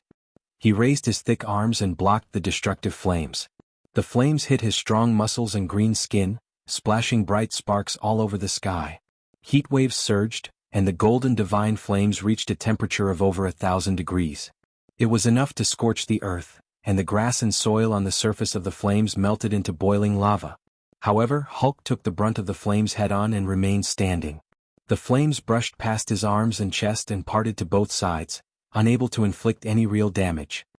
This physique is truly incomprehensible to the point of being abnormal. Seeing this scene, even Kale couldn't help but curse inwardly. He had no doubt that even if he threw Hulk into the crater of a volcano, it would be able to take a comfortable bath in the bubbling lava. Kale did not waste any more of his god power. With a twist of his left hand, the flames that were gushing out from his hands stopped and dispersed. Hulk let out a low growl and sprinted forward again. He was now within 3 meters. Since I can't do anything to you with my divine power alone, I'll try this. Kale's golden eyes flashed. He licked his dry lips and quickly pulled out an item card from the card space. The item card materialized as soon as it appeared. It was a damaged metal axe with only the handle and the tip remaining. It looked like an ancient short spear, and Kale held it firmly in his right hand. The weapon that the god of war had used to kill gods, the god of war axe. When Planet Sokka was still a super soldier, Kale could not move it even if he used both hands with all his strength. Now that his physique had been strengthened tenfold with the help of god genes, this damaged divine weapon could be used with one hand and its weight was just right. Kale held the god of war axe in his hand.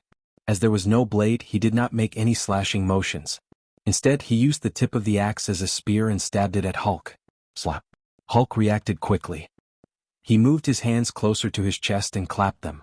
In the collision of flames and wind, the tip of the divine axe was caught between his strong and swollen green palms. Let go of it. Kale did not want to compete with Hulk in terms of strength. The golden divine flames on the surface of his body burned brightly as he channeled his divine power into the divine axe. On the surface, it looked like the blazing flames were continuously gathering towards the divine axe, causing it to become even hotter and more destructive as if it was charging. The reason why divine weapons were called divine weapons was because they could complement the divine power of the god race. Ordinary cold weapons, even if they were not melted by the divine flames, would weaken the power of the flames. But now, the divine axe was constantly absorbing the divine flames and increasing its power. Hulk lowered his body and held the tip of the divine axe tightly with both hands. He roared and stepped forward, pushing Kale back by 1 meter. Let's see how long you can hold it. Kale sneered. He poured his divine power into the divine axe, increasing the temperature of the tip of the axe. 1,000 degrees Celsius was just the beginning. Soon, it jumped to 2,000 degrees Celsius and showed no signs of stopping. When the temperature reached 5,000 degrees Celsius, the tip of the divine axe was as red as fire. Hulk's palms started to sizzle and emit a few wisps of green smoke.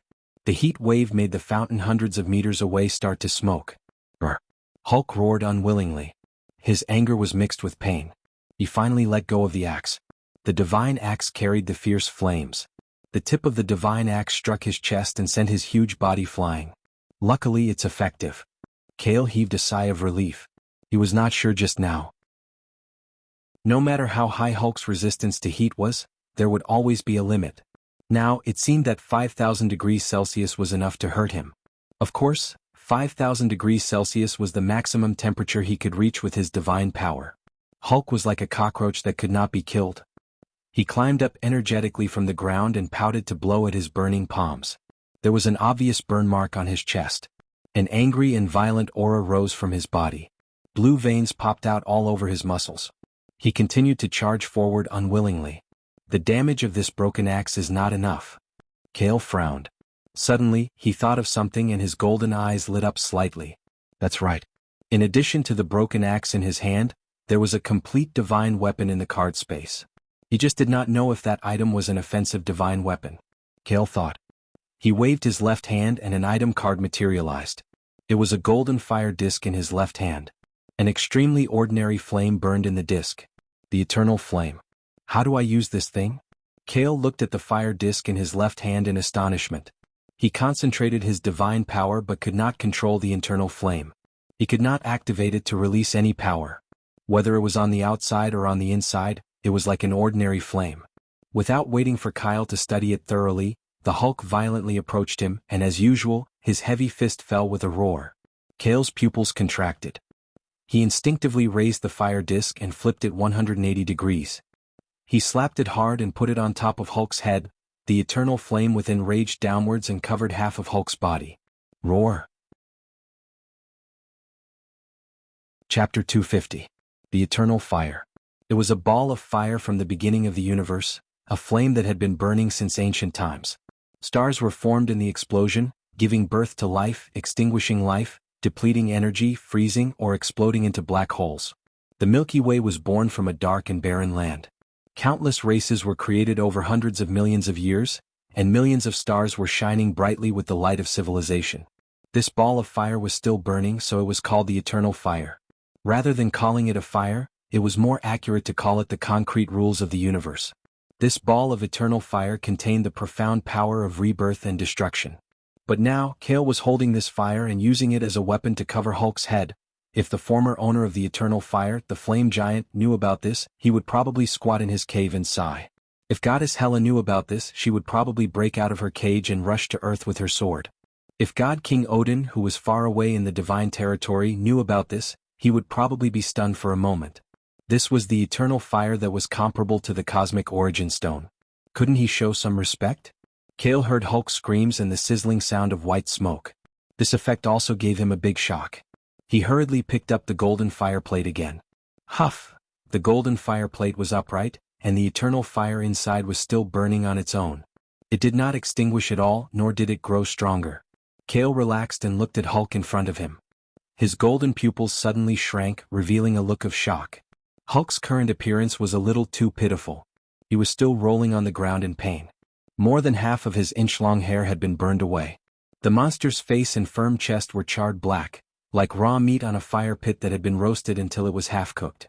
One had to know that this was Hulk. His skin was immune to firearms and bullets. Heavy hammers with dozens of tons of impact force and divine flames of 5,000 degrees Celsius were only superficial wounds.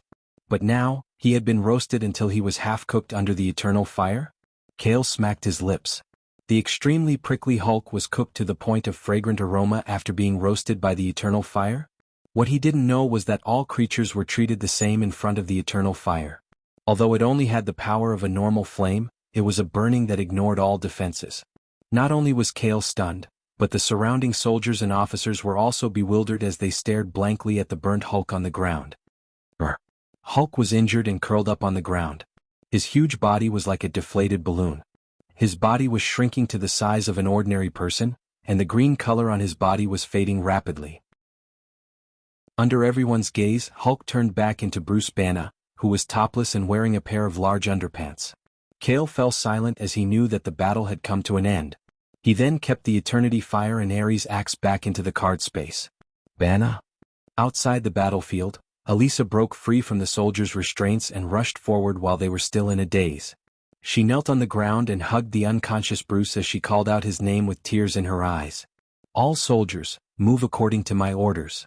General Ross walked out and waved his hand. The armed soldiers behind him swarmed forward and surrounded Bruce, Elisa, and Kale.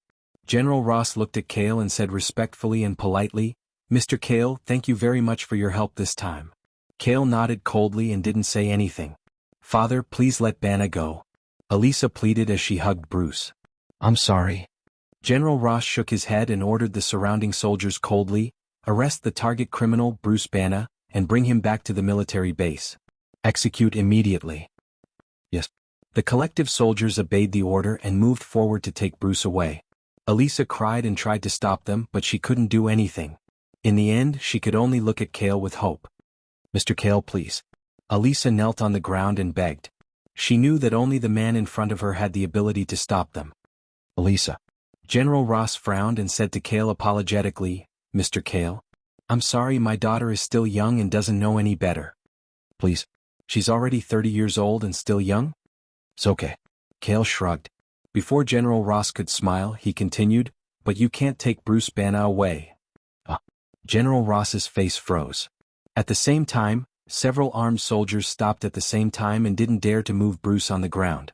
General Ross took a deep breath nervously and asked hesitantly, "Mr. Kale, why can't I take him away?" "Because I want to take him away."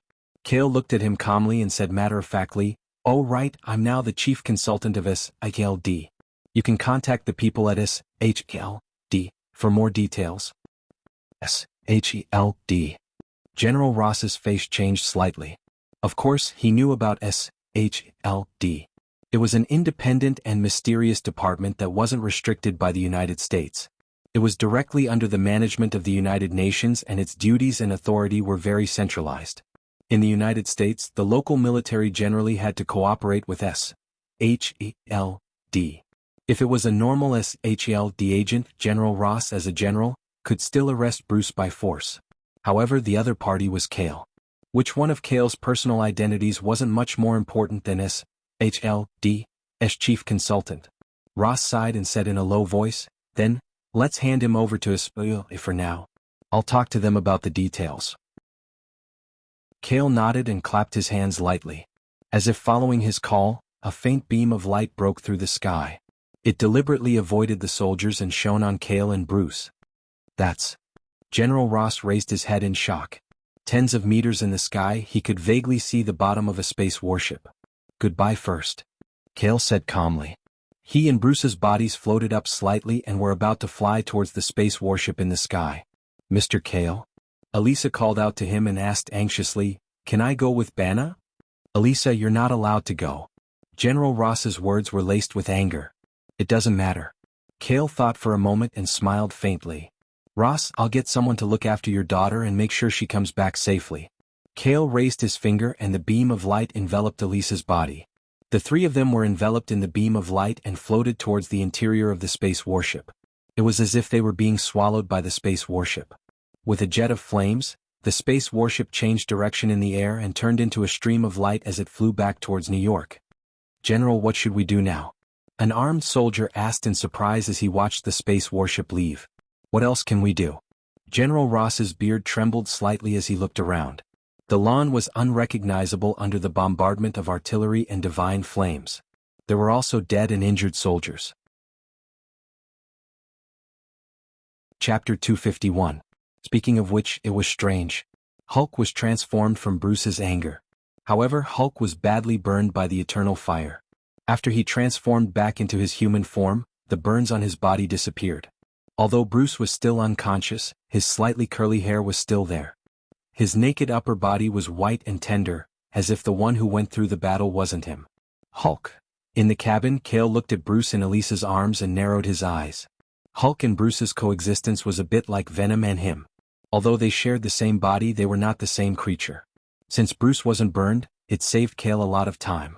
He ordered Vice to return to the Dehau Tower in New York and sent a message to two places. One was the headquarters of SHLD, and the other was the Stark building. When the space warship landed on the rooftop of the Dehau Tower like a silver stream of light, a red-haired woman was already waiting on the rooftop. Cale came out of the cabin and looked up. Who else could it be but Black Widow Natasha? "Master." Seeing Cale, Natasha immediately knelt down on one knee. While she represented the deputy director of SHLD, she was also a member of Family Cal. She was also an elite spy of the Unnatural firm. "You came so quickly?" Cale was a little surprised. "Your battle at Culver University has already spread to SHLD. I came here in advance and happened to see your message." Natasha smiled charmingly. At this moment, she saw Elisa pushing the unconscious Bruce off the plane in a wheelchair. Her beautiful eyes flashed with a strange light as she asked curiously, "He's..." "Yes. Didn't the new alliance need high-end combat power? This is the candidate I recommended." Cale shrugged and said, "Let's go to the conference hall first." Dehau Tower, Conference Hall. Cale sat in the main seat while Yutong stood behind him. Her delicate hands were massaging his shoulders, which had become tense because of the battle. After he personally informed Bruce's girlfriend, Elisa, that Bruce would be fine, Elisa was willing to leave the conference hall, leaving the unconscious Bruce in the hall. Natasha, on the other hand, was observing Bruce carefully. She was curious as to why this young professor, who didn't seem dangerous at all, was actually the green-skinned monster that the armed forces couldn't do anything to. They didn't have to wait for long before a faint arc of light suddenly flashed in the sky outside the French window. They could see a golden-red Iron Man rapidly approaching and hovering outside the window. Donk, donk. Iron Man knocked on the glass window in a gentlemanly manner. He pushed open the window and walked into the conference hall under the daylight lamp. He then sat down on one of the sofas in a very familiar manner. Due to the titanium alloy steel coat, the weight of the soft leather sofa caused it to collapse. Tawny. Kale saw this and shook his head helplessly. Ever since Tawny revealed his identity as Iron Man, he had been cooped up in the studio all day long. He didn't even like to drive a sports car when he went out on some occasions. Instead, he flew all over the city in his Iron Man suit. Godfather. I just came out of the studio and didn't change my clothes, so I'll wear this suit for the meeting. Picking up the helmet, Tawny showed a tired face with a smile on his face. In this way, the members of the newly formed The Avengers were basically all present. Tawny's eyes fell on Bruce, who was still unconscious. Similar to Natasha, he asked in surprise, "He is Hulk? He doesn't look like him. He can transform." Kale smiled and glanced at the electronic watch on his left wrist. "Vice, can you wake him up?" The watch automatically fell off his wrist and fell on the smooth floor of the hall. It unfolded its irregular mechanical form and transformed into a small robot. "Hello everyone, I'm Master's personal butler, Vice." The robot was quite gentlemanly as he bowed and saluted everyone. Cough. On the table, the Iron Man's helmet started flashing and made a special greeting that came from Jarvis. Weiss and Jarvis had gotten to know each other after a fight. Under everyone's surprised gaze, Weiss skipped to Bruce's feet and put his hand on his bare skin. He quickly diagnosed, "He's not injured, but his mind is still a little confused, so he's still in a coma. In this situation, you just need to electrocute him." After that, his small mechanical arm really did send out an electric shock. The weak electric arc was transmitted to Bruce's body, causing his body to twitch in physiological reactions. "Don't roast me," Bruce exclaimed. His eyes widened and his face was still full of horror. "See, it's done." Weiss spread his hands and stepped aside. "Where am I? Where are you guys?" Bruce looked around blankly. Under the gazes of the silver-haired young man, the woman in the leather jacket, and the half-Iron Man, he almost asked 3 questions in a row. Kale said calmly, "This is the first time we're meeting?" "No, I've already met the other you twice and fought twice." "The other me? You fought Hulk? And you're still safe?" Bruce was shocked as he looked at Kale. Apart from being shocked, he felt that the silver-haired young man in front of him was very familiar. Right, he looked very similar to a statue in Culver University. Bruce trembled as he said in disbelief, "You're the symbol of peace? The real person?" Kale nodded calmly. He had really become a living fossil. Everyone on Earth was shocked when they saw him. Cough cough. "Professor Bana, we've met before. Have you forgotten?" Tawny coughed softly. He felt helpless. As long as Godfather was around, he had to take the initiative to make his presence known. Bruce was already awake. He looked at him and said in realization, "Yes. You and I met at a scientific conference 5 years ago. You're the chairman of Stark Industries, Mr. Stark. But why are you wearing a steel jacket?" "Well?" Tawny scratched his head awkwardly. He couldn't say that he was used to pretending to be cool. Natasha crossed her legs and finally said, "You definitely don't know me. I'm Natasha Carl, the current deputy director of SHELD. Symbol of peace, Stark Industries, SHLD. Bruce became more and more shocked. He frowned and asked the biggest question in his heart, "Why am I here?" "You'll have to ask the Hulk in your body." Natasha smiled and explained, "You just became Hulk and fought with Kale at a university in California. Then, you were defeated and returned to your human form. Before the army could arrest you, Kale brought you here first." This was a bit too much information. Bruce's mind raced as he looked at them nervously. "Then what do you want to do to me?" "What do we want to do? It depends on your next choice."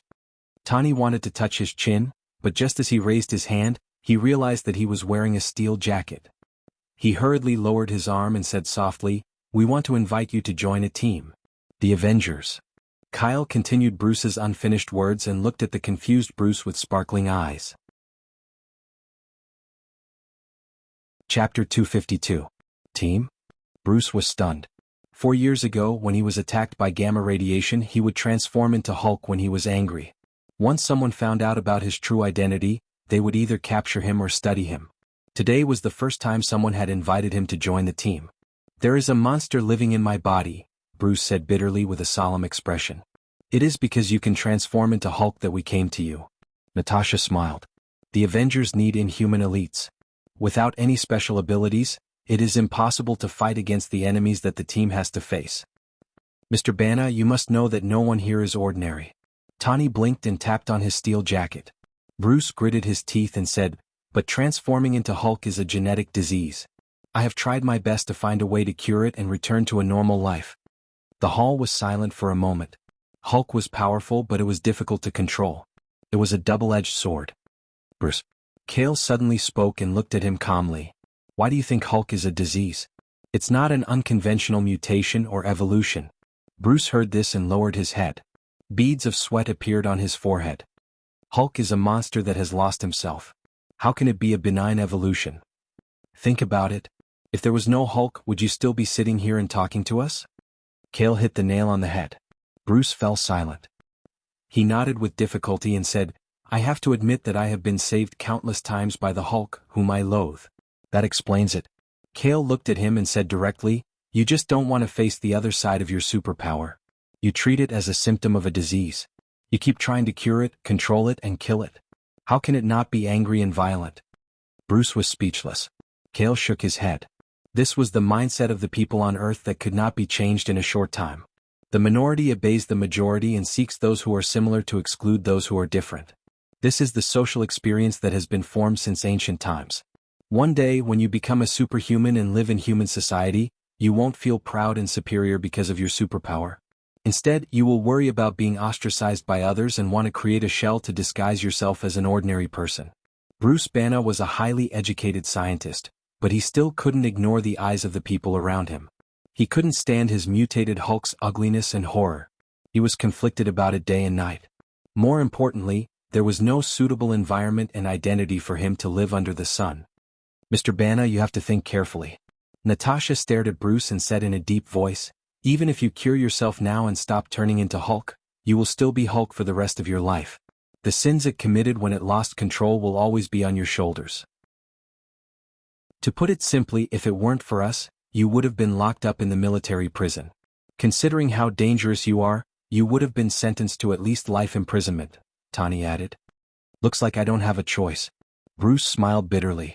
He finally understood that he had been seen through. Although it was a choice, he didn't have a choice at all. This is an opportunity, a turning point in your life. Natasha smiled and promised on behalf of SHLD. The Avengers are the first hero team on Earth. They will only deal with external threats that threaten the survival of mankind. As long as you join as Hulk, you will be able to get rid of all the crimes on your body. Bruce's eyes lit up slightly. This promise was too lethal for his current situation. Kale shrugged. He knew that the meeting was about to end. Hit him with a stick and give him a candy. This was a tactic that worked every single time. Bruce looked troubled. I've never thought of destroying or killing people. I've always insisted on contributing to the world's science, but I can't control Hulk after transforming. Don't worry. Everyone here will have a way to suppress Hulk in the future. Kale crossed his arms and said confidently. He had already proven with his actions that the eternal fire would be a huge shadow for Hulk. Yutong's mind was extremely strong. She could slightly control other people's minds. Hulk, who was mentally weak, was no match for her. Tawny didn't have to worry either. As long as he had enough time, Hulk wouldn't have anything to do with the anti-Hulk armor. As for Natasha, everyone knew what the Black Widow was capable of. Bruce was relieved. He sighed and said, then I'll try my best. Then it's settled. Natasha was delighted. This way, even if Kale didn't appear, the Avengers would have enough high-level combat power. Natasha took out her phone and made a call. After giving a few orders coldly and domineeringly, she hung up the phone and said, Okay, Bruce Banner. Your crime has been removed from the file. Is that simple? Bruce's mouth was wide open. What else do you think? Calm down. You'll be even more shocked by the things that happen in this team in the future. Natasha rolled her eyes at him. The Avengers used the entire SHLD as their logistics and recruited superheroes as their core members. They were a powerful team that transcended the mortal world. Since it's all settled, let's have lunch here. Godfather, Tawny suggested. He leaned back on the sofa. His weight completely crushed the sofa. He touched his stomach, but all he felt was a hard steel shell. Kale nodded and said, Yutong, get someone to prepare lunch. Half an hour later. A luxurious dining table was arranged in the hall. There was good wine and delicious food. It was a private meal, and the waitresses were all female members of Family Cow. This was equivalent to the first banquet of the Avengers. Bruce was obviously very hungry. He didn't care about Western etiquette and directly ate half of the roasted chicken. His girlfriend, Elisa, had a worried look on her face. She patted his back to help him. Tani, who had changed into a suit, put on a white napkin, and elegantly cut the meat on his plate with a knife and fork. Kale had just eaten. He sat at the head of the table and only tasted the wine in his glass. Yutong sat with a bottle of wine and poured half of the empty glass for him. She looked at him with her beautiful eyes with a smile. Natasha was in high spirits. She wanted to call Hawkeye and ask him to come and drink with her. In this beautiful and peaceful atmosphere, suddenly Vice communication beeped. "Master, there's news from General Ross." Vice jumped to a corner of the table and said, "What news?" Kale asked in surprise. "Wasn't it over?" Vice reported, "Hulk appeared on a busy street in California. He's now wreaking havoc on the streets." What? As soon as these words were spoken, everyone in the hall turned to look at Bruce.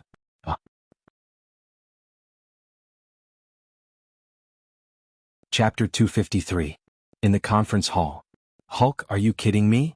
Bruce put down his drumstick with a serious expression. He was not going to take the blame.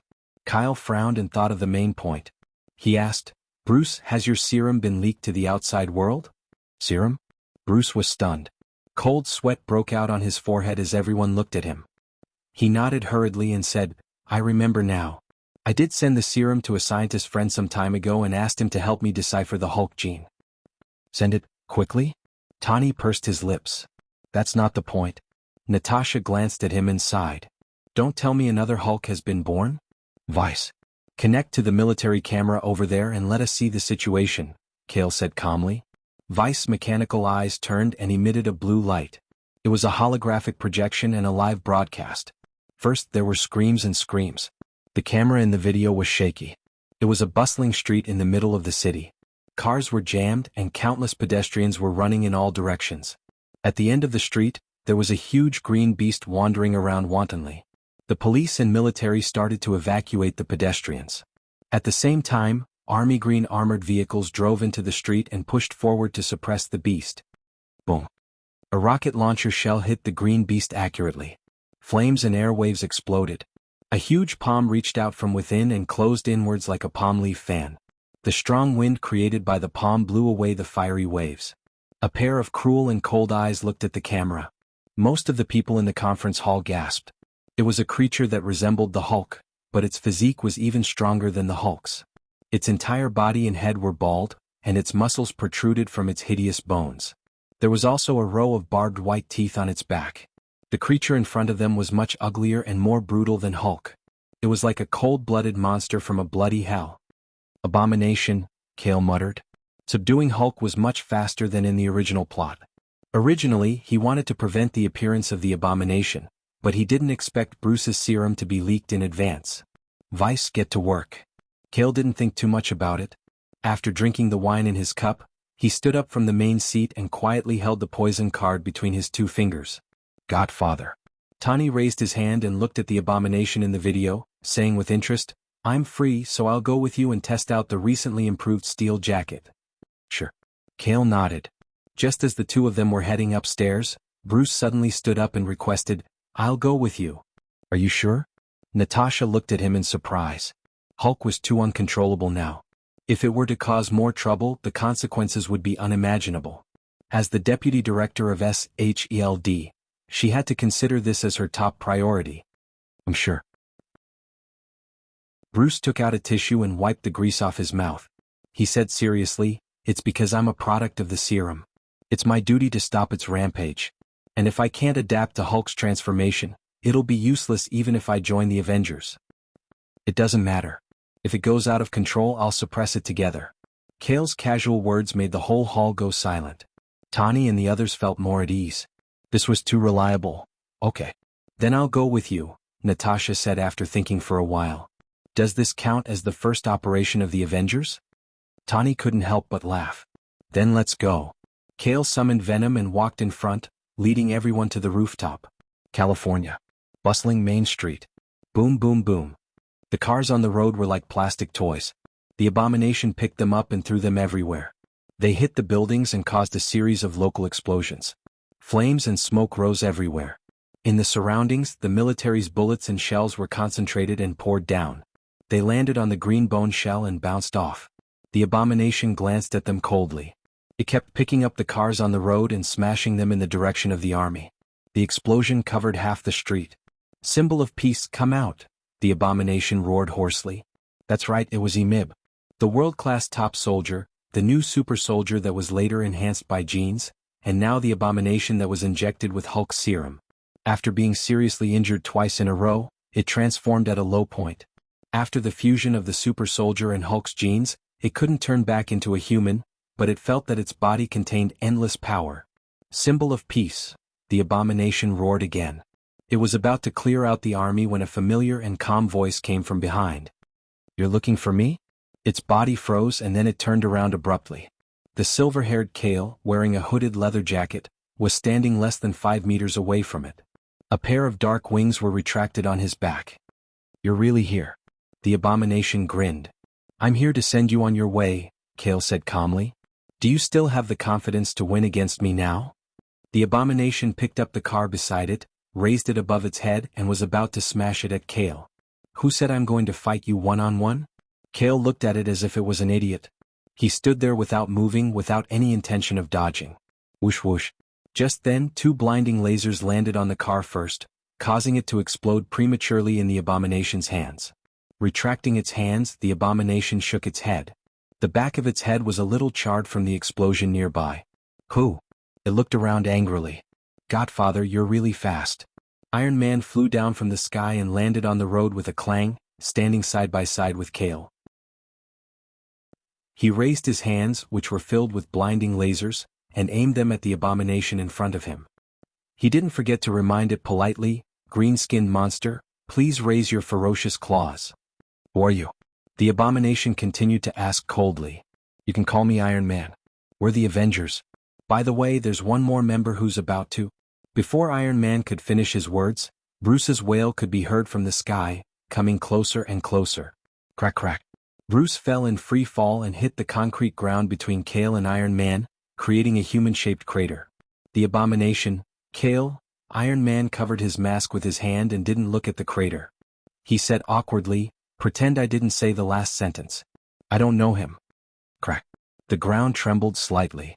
The crack in the human-shaped crater expanded, and a thick green monster hand reached out from it.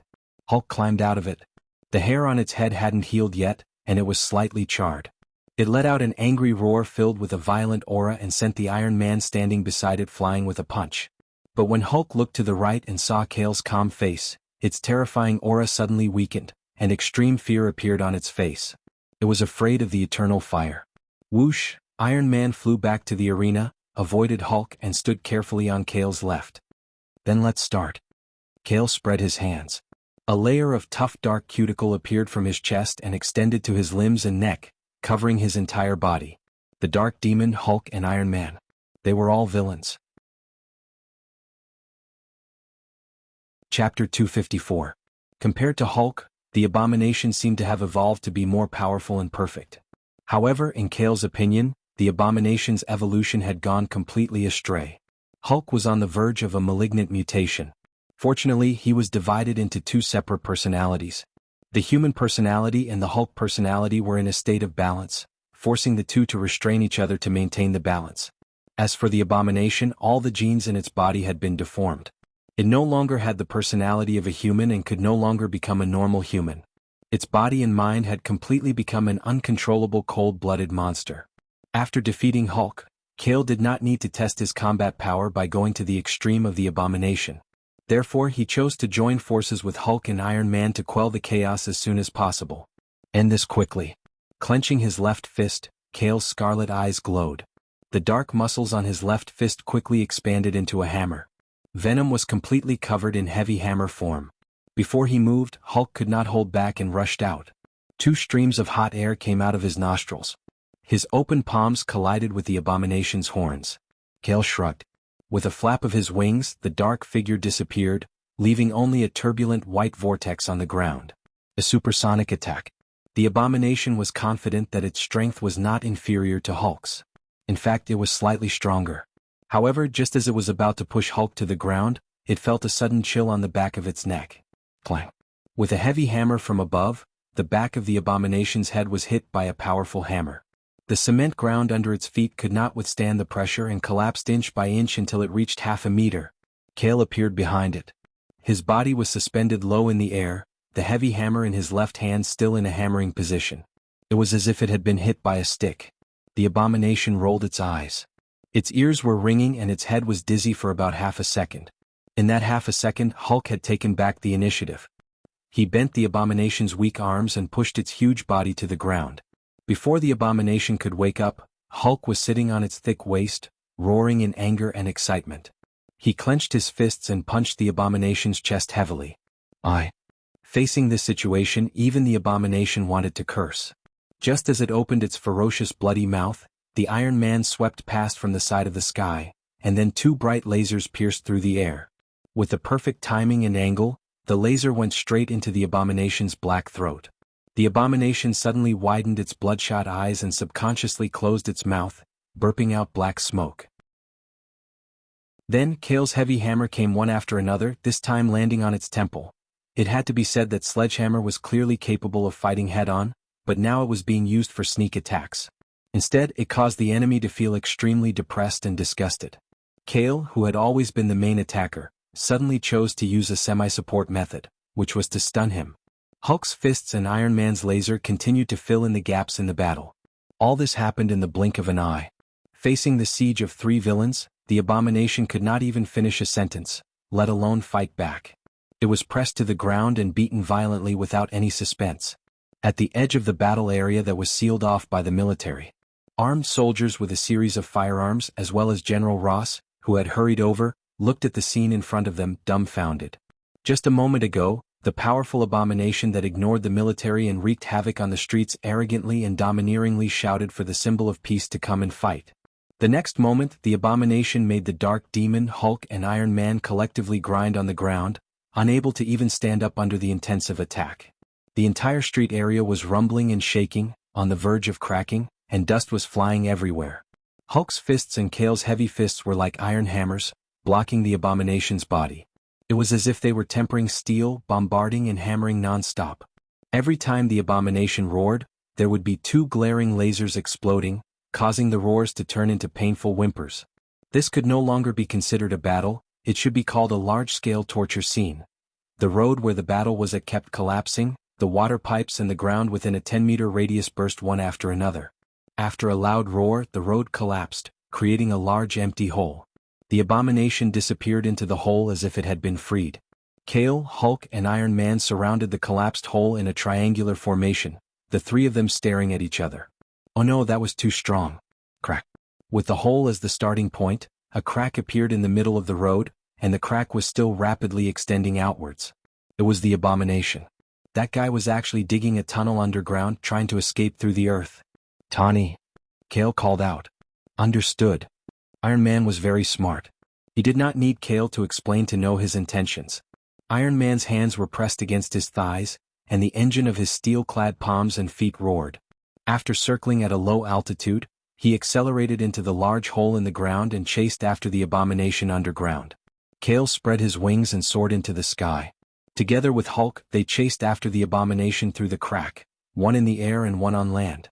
Not only is it durable, but its vitality is also too strong. Kale thought for a moment, and the hammer in his left hand disappeared. He waved his right hand in the air, and an item card was pulled out between his fingers. He looked down and said, "Big green guy. After Tawny forces it out of the ground, help control it." Brr. Hulk was running wildly, looking up and roaring in dissatisfaction. Even Bruce himself could not control it, let alone make it listen to battle orders. Swoosh. Kale summoned his physical body, and a golden fire plate appeared in his hands. The fire in the fireplate was burning fiercely as usual. Hulk's roar stopped abruptly. Its neck shrank and the anger in its green eyes was replaced by fear. At this moment, it recalled the fear of being roasted by the eternal fire. Boom. The ground trembled slightly, as if Iron Man had encountered the abomination underground. Kale stopped in the air above the ground, holding the golden fireplate with both hands, and waited for Tawny to force the abomination out of the ground. After the eternal fire appeared, Hulk fell silent. It did not seem to lose control of its anger. Boom. The The ground suddenly cracked open in the tremor. Along with the dust and gravel flying all over the sky, a figure was ejected from the ground in a sorry state. Cale was in the air, his hands raised high. He was about to pin the fire plate on the figure that was forced out of the ground, but the figure had the ability to fly and stopped in the air. Iron Man looked at the fire plate that was less than half a meter long and was shocked. He quickly waved his hands and said awkwardly, "Godfather, it's me." Cale silently put away the fire plate, and his scarlet eyes looked coldly at the ground again. Hulk lifted its leg and stomped on the crack in the ground. The ground within a 10-meter radius collapsed instantly, and an invisible shockwave spread underground. The ground shook and another crack appeared in the ground. A huge green figure was forced out of it. Chapter 255. Abomination was very depressed. God seemed to have been joking with him. Originally, as the world's top soldier, he received the general's summons and wanted to shine in the mission of capturing the target hostage. As a result, he met Hulk, who had just appeared and was seriously injured and dying. After getting the super soldier potion, he transformed into a new super soldier and confidently went to Hulk to avenge his shame. As a result, after being punched by Hulk, he was seriously injured and dying again. Finally, he found the Gamma Laboratory, injected Hulk's serum, and became an abomination with endless power. He regained his confidence and wanted to defeat the symbol of peace and Hulk to prove himself. As a result, before he could play, he was beaten to the ground by Cale and others. It is said that when God closes your door, he will open a window for you. What they don't know is that outside the open window is a cliff. When I escape from this city, I will come back to settle accounts with you one by one. Abomination dug a hole with both hands, with a head full of bruises and wounds, and could not stop thinking angrily. Everyone knew what happened after that. ZZ. The golden fire plate covered the head of Abomination. Cale flapped his wings back and pressed it straight to the ground below. In just a moment, the eternal fire raged out of the plate and enveloped Abomination's strong and huge body along the surface of his body. The seemingly ordinary flame, when burning Abomination's body, surged with a hair-raising aura of destruction. Ta-ta-ta. Hulk turned and ran, leaving a safe distance of dozens of meters, sitting at the back of the bus with lingering fear. This is... Iron Man was also surprised. He took off his steel mask with his left hand and landed on the ground with the engine of his feet extinguished. He took a few steps forward and looked at Abomination, who was wrapped in the eternal fire and constantly screaming. At first, Abomination still had the intention to resist. Cale pressed the bottom of the golden fire plate hard, pressed the plate against the other side, and used the plate to block the raging eternal fire. In front of the eternal fire, which exuded a destructive aura, even as the god of fire, he felt unusually hot because of his uneasiness. Surrounded by the eternal fire, the Abomination powerlessly begged for mercy. But soon even its begging became weak, until only the sound of burning flames could be heard. Cale estimated that it was about time. He raised the golden plate, and the eternal flame automatically flowed back into the golden plate. On the ground, only a huge and terrifying burning shadow was left, and some black ashes drifted with the wind.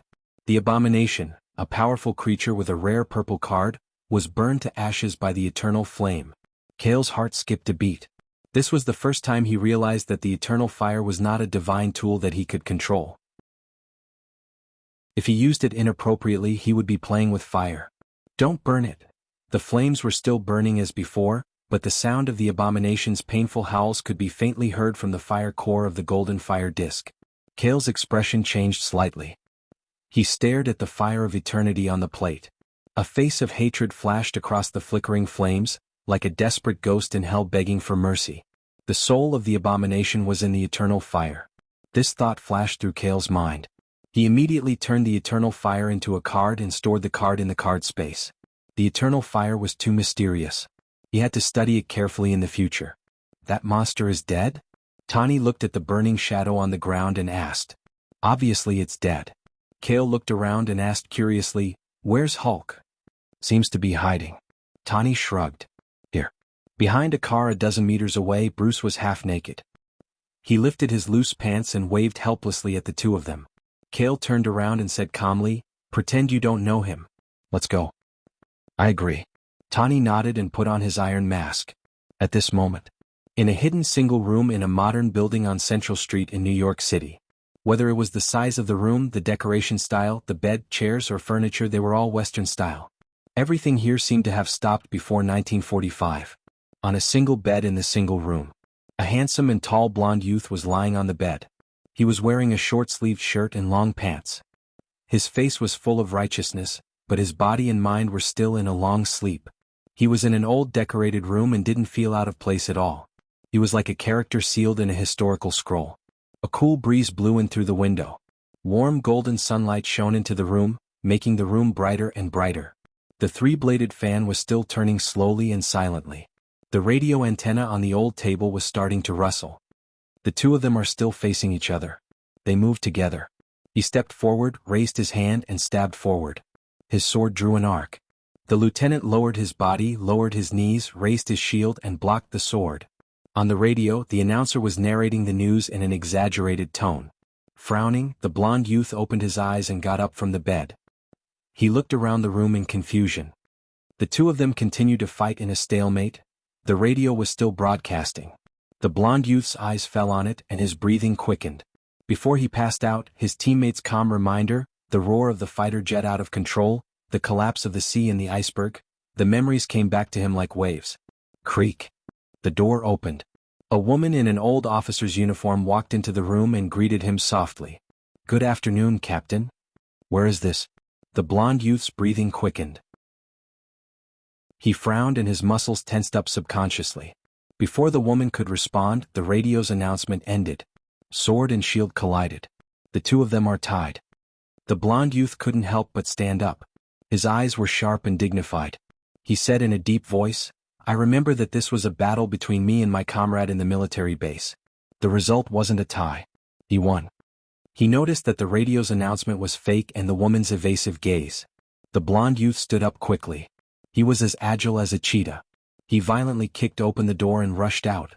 He wanted to escape from here and meet up with Cale and Carter in the military base. The wooden door shattered. Outside the single room was a large, modern hall on the first floor. Many employees in black suits were coming and going. The original room was like an isolated research room. Everything inside was fake. When the golden-haired young man rushed into the hall, everyone's eyes fell on him. "Emergency alert, all agents, attention." The broadcast sounded in the hall. The agents were alerted and rushed toward the blond youth. Pa pa pa. The blond youth rushed out of the door. He waved his strong arms and knocked down all the agents who came near. No one could stop him. The blond youth rushed out of the building called us D and escaped into the busy street. Car horns sounded everywhere. Modern buildings stood in great numbers. Colorful big screens showed singing and dancing. An advanced scene that had never been seen before came into view. Chapter 256. The space warship landed on the rooftop of the Imperial Luxury Building. Cale was the first to walk out, followed by Yu Tong and the other members of the Alliance. Bruce and his girlfriend chose to stay in California, so only Tani and Natasha returned. "Godfather. The ion accelerator is still being built in my office, so I'll take my leave first," Tani said as he hugged his helmet. Cale nodded in agreement. Tani immediately put on his steel helmet, and the Iron Man flew out of the building at supersonic speed towards the Stark Industries building more than 10 kilometers away. Natasha hesitated for a moment and said, "Master, it's about Bruce Banner. I know what you're worried about." Cale smiled and said after some thought, "Add a condition, Bruce must move to New York within a week." "Okay." Natasha's eyes lit up and she agreed immediately. Although Bruce had joined the Avengers and had a legitimate identity, no one could guarantee when Hulk would come out. Once Hulk went berserk and caused social unrest, they would have to take the blame. However, they couldn't monitor Hulk as a prisoner anymore, so they had to control it well. Natasha had been thinking about this problem since the beginning, but she didn't expect Cale to solve it so easily. Yes, Bruce was in New York, so Hulk could only be more obedient. After all, New York had a symbol of peace. Natasha looked at the man in front of her and sighed inwardly.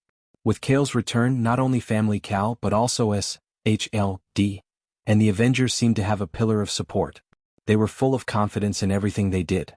This was something that others couldn't give them. "Then I'll head to SHLD headquarters first." Natasha paused as her phone vibrated in her pocket, as if there was an urgent message to report. Cale waved his hand and led Yu Tong to the elevator. "I'm the deputy director." Natasha answered the phone. Soon she heard an important message and quickly put down her phone. "Master, Please wait a moment. Kale turned around in surprise and saw Natasha's beautiful eyes filled with pleasant surprise.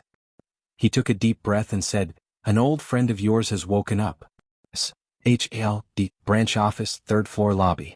This time Kale did not bring Yutong with him. Instead he chose to come alone. Along the way, his usually cold and emotionless state of mind after becoming a god had actually stirred up a lot of passionate emotions. Kale suppressed the long-lost excitement in his heart and opened the main door of the lobby. He looked at the sofa through the window and saw Fry chatting with a blonde young man. At the same time, the two of them also noticed that someone had arrived.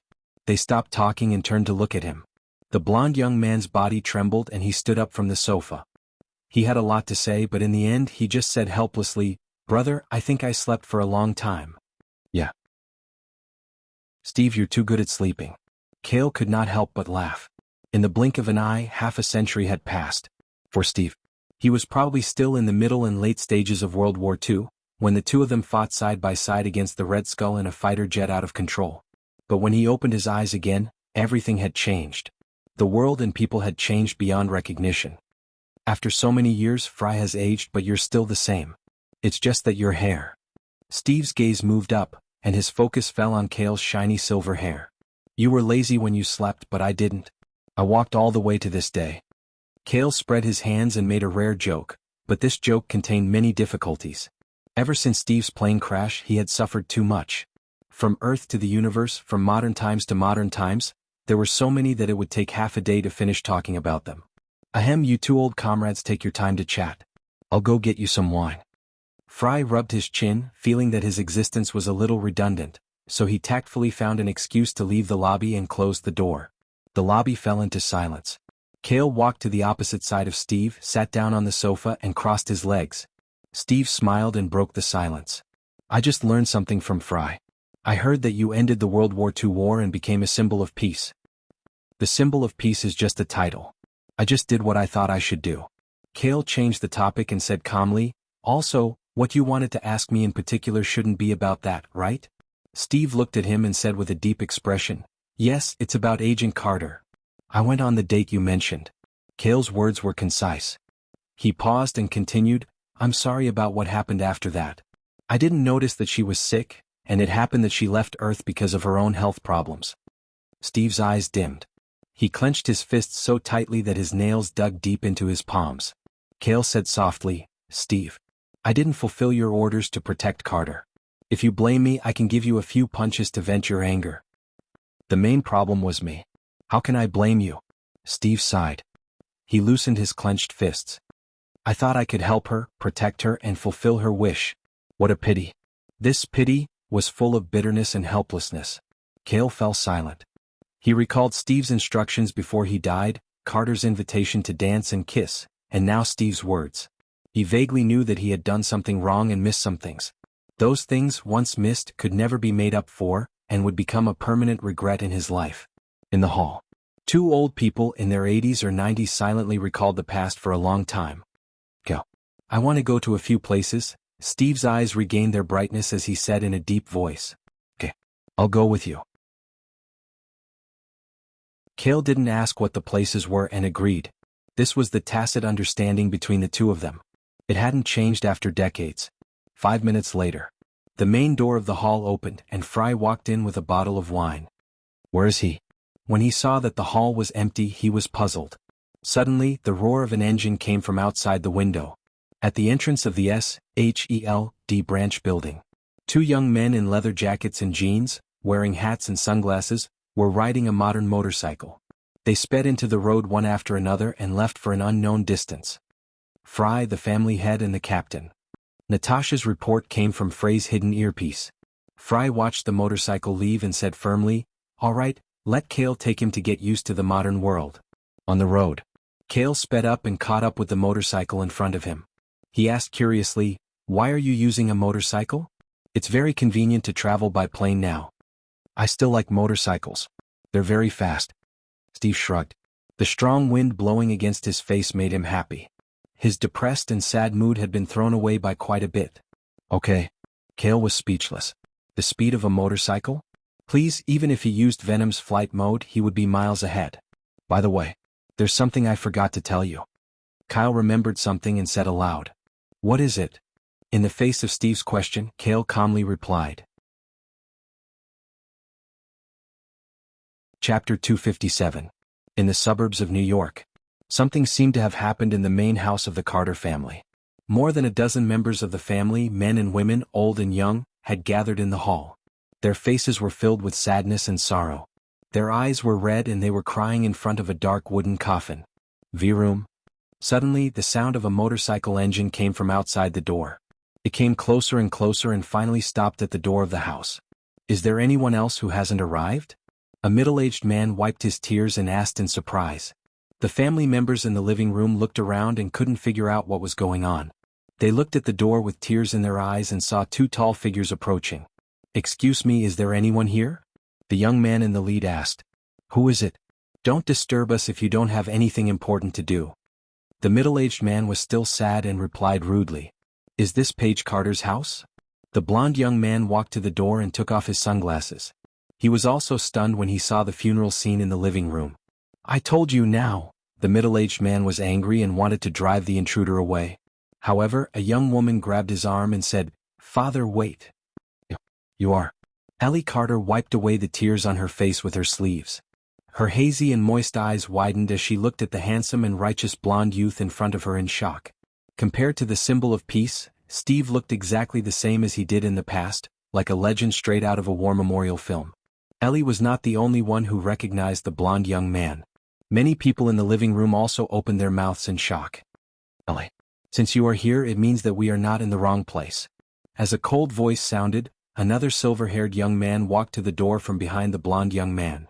"The symbol of peace, Captain America. My God, am I dreaming?" Ellie was stunned and murmured to herself. The two heroes who changed the course of World War II appeared in the same frame in the modern world. "Are you guys holding a funeral?" Cale raised his eyebrows and felt that they had come at the wrong time. "Yes. My grandfather, Marty Carter, passed away this morning. His body has been cremated and we're preparing to bury him in his coffin." Ellie replied sadly. "Marty. Is he Peggy's younger brother?" Steve asked with a sigh. He had heard Paige talk about her brother before when Marty was at school. She said he was very naughty. But in the blink of an eye, the old man had naturally died of old age. "Yes." Ellie nodded sadly. Cale and Steve looked at each other and understood each other's meaning.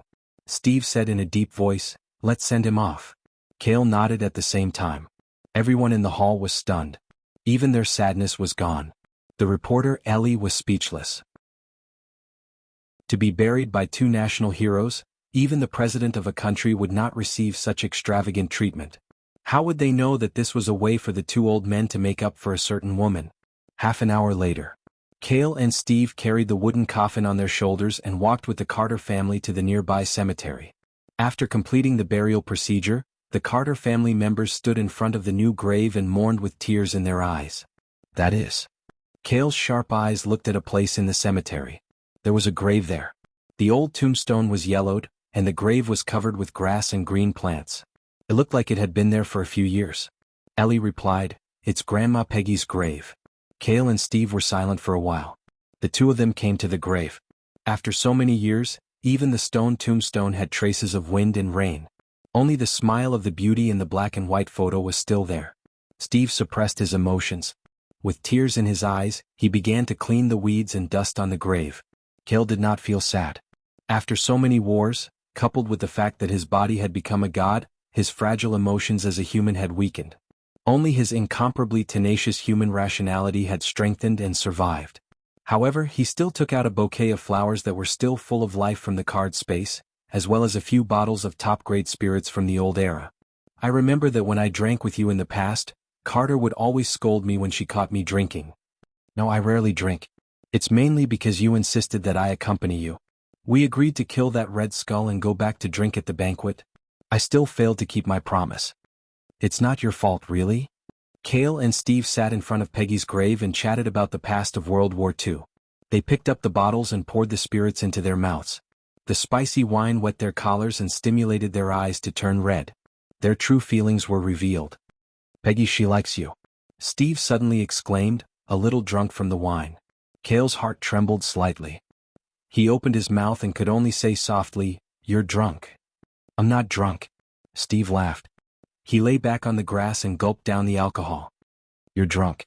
"I'm not drunk." "Are you sure?" "I'm sure." "I think I'm drunk." The sun was setting. The two young men were drinking in front of the cemetery and talking about the past that no one could understand. After the members of Carter's family finished their moment of silence, they began to leave the cemetery and return home. They did not dare to talk to Cale and Steve. Halfway back, Ellie's father suddenly lowered his voice and said, "Do you think that the man who killed Aunt Peggy was one of them just now?" Another older family member nodded. "It's possible. Otherwise, why didn't they announce it back then?" "Father, uncle. What are you talking about?" Ellie, whose occupational disease was acting up, approached and asked curiously, "It's about your Grandma Peggy." Ellie's father shook his head and said, "Your Grandma Peggy resigned from the army at a young age. How could she have died of illness?" Back then, there was a family secret that only the older generation of Carter's family knew about. "Grandma Peggy didn't die of illness?" Ellie almost exclaimed. "Of course not. Rather than saying that she was sick, it's better to say that she damaged her body for a man." Ellie's father stopped halfway and was unwilling to say more. "For a man?" Ellie whispered. She felt that she had accidentally dug out a family secret. The sun set and night fell in the cemetery. Cale opened his eyes and circulated his divine power. The remaining alcohol in his body was completely dissolved. "It's time to go back." He patted Steve, who was lying on the side. "We've only come to the first place. There's still the second place."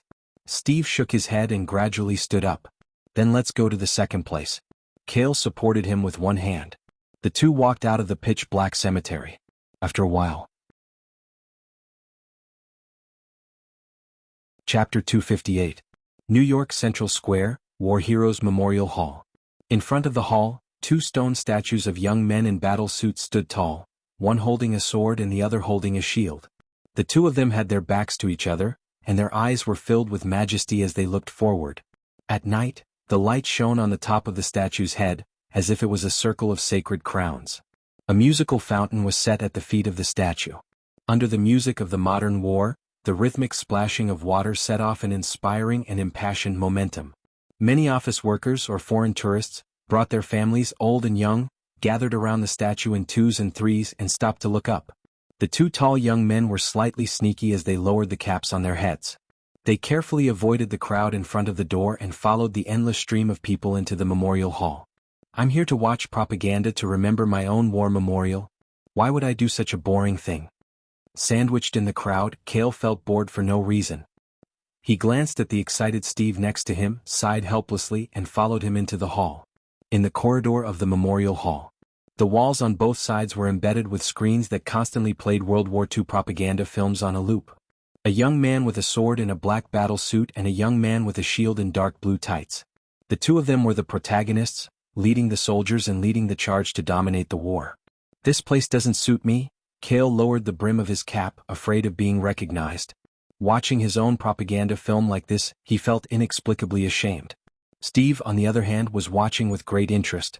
He was even more surprised by the modern color video, and his eyes constantly showed the splendor of accepting new things. In the corner of the exhibition hall, there was a lively crowd of tourists. The video showed a picture of a short young man, and accompanied by a voiceover, the explanation was, "Steve Rogers. Before injection of serum, body weight 95 pounds, height 5 feet 4 inches, failed to enlist due to poor physical condition many times. After injection of serum, body weight 240 pounds, height 6 feet 2 inches. Cale, they're talking about me over there." Steve smiled and whispered to Cale. Cale nodded, and the voice continued, "Steve Rogers was selected to participate in an unprecedented project during World War II. He became the world's first super soldier, and in his first action he saved thousands of soldiers as prisoners. He was Captain America, who represented national justice. The legendary hero who disintegrated the Hydra organization and saved the world." Steve's eyes lit up. He patted Cale's shoulder and said proudly like a child, "What do you think? I'm awesome, right?" "Amazing." Cale didn't want to discourage his old friend, so he gave him a thumbs up. Steve smiled. His previous sadness disappeared, and he quietly clenched his fists. This at least made him understand that although this path was lonely and difficult, as long as the world recognized him as a hero, everything was worth it. The two of them continued to head deeper into the museum.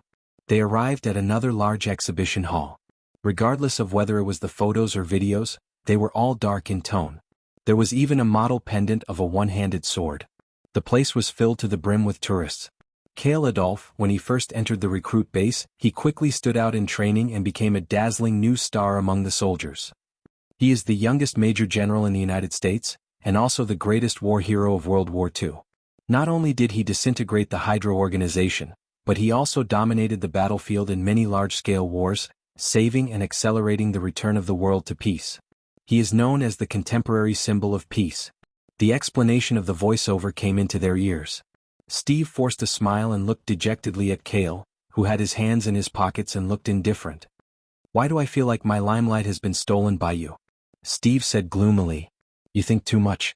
Cale patted him on the shoulder to comfort him. In the War Memorial, there were photos of important people from the Department of Science and Strategy, the Howling Commandos and so on. Cale and Steve looked around as if they were reminiscing about their lost youth, the war era that was gradually forgotten and buried by the world. The 21st century, the era of peace is so good. Steve sighed softly when he saw the end. You might not think so in the future. Cale shook his head and said coldly, "This world is tidied up and clean. Many people will want to destroy and mess it up." Steve fell silent. He took one last look at Paige's photo on the wall, turned around and waved his hand. "Let's go. It's time to leave." Cale nodded, and the two of them retreated to the entrance of the museum. When they walked to the corridor near the entrance, a loud scream suddenly came from outside. Then, people seemed to be forced to return to the museum. "What's going on?" An uncle who wanted to go out was shocked and roared, "Shut up." What responded to him was the rude curses of a few men outside the door. The uncle was about to say something when a loud gunshot rang out like a warning. He was so scared that his face turned pale and he retreated. "Is this a robbery?" Steve asked in surprise. He kind of understood what Cale meant. "It should be." Cale felt powerless. New York was indeed the city of sin, however, he didn't know if there was something wrong with the head of the robbers to choose to rob the war memorial. Or could it be that the hero's halo would attract robbers to commit crimes? This was the default rule in hero movies. The two of them stopped in the middle of the corridor near the entrance. They didn't move at all, like two iron pillars. The frightened tourists rushed past them and hid in the hall of the museum behind them. "Get in." 5 robbers in black with hoods over their heads held guns in both hands. They drove the tourists into the hall and blocked the entrance of the museum. The leader of the robbers stood in the corridor and glanced at the people inside. He said sternly, "Put your hands on your heads and squat down. Hand over your belongings one by one."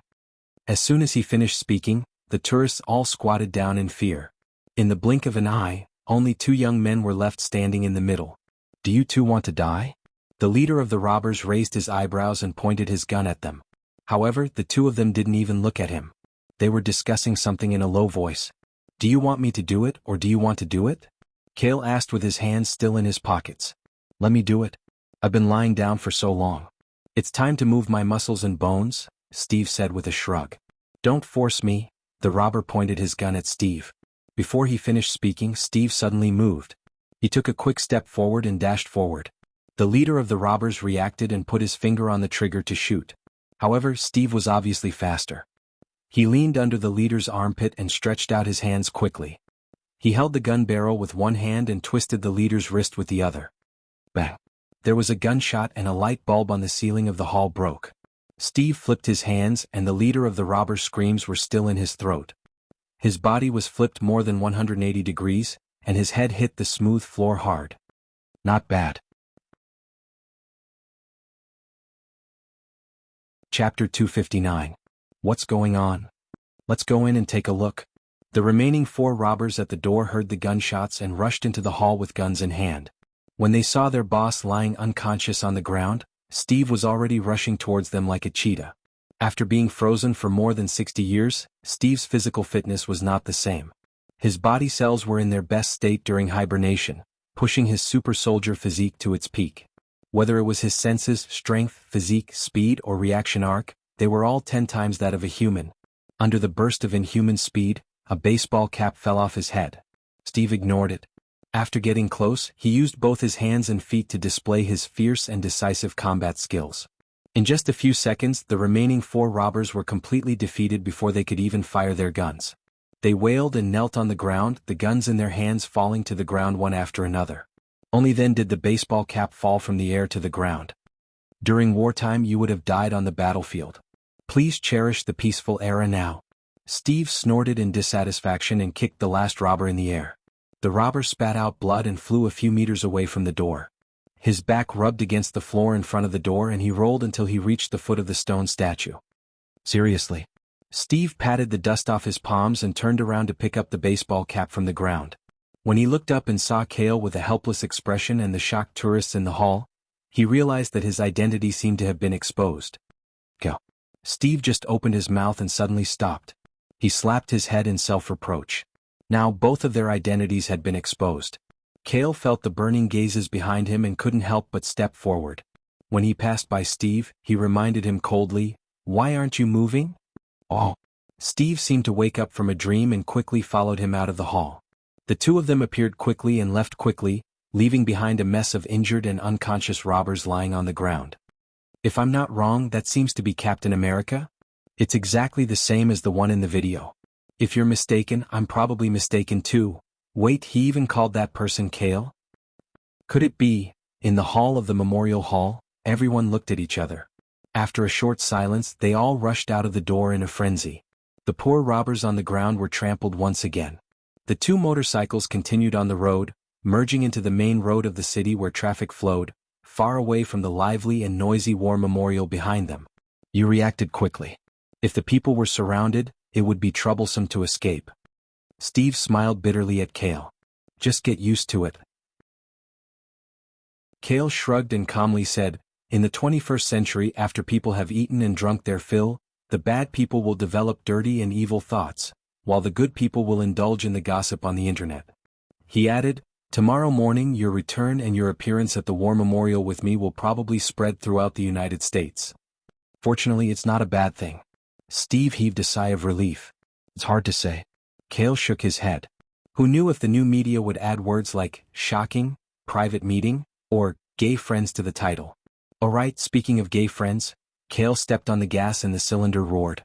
The motorcycle immediately overtook Steve and said softly, "We've been to the places you wanted to go. Now I'll take you to another place." Then he drove the motorcycle at high speed and led Steve out of the city. New York, suburbs, Family Cal's old castle. It was late at night. The two motorcycles entered the secluded forest road, breaking the silence and darkness of the forest. They only stopped when they reached the courtyard of the old castle manor. The headlights shone brightly on the wooden steps of the manor's main building. "Cale, where are we?"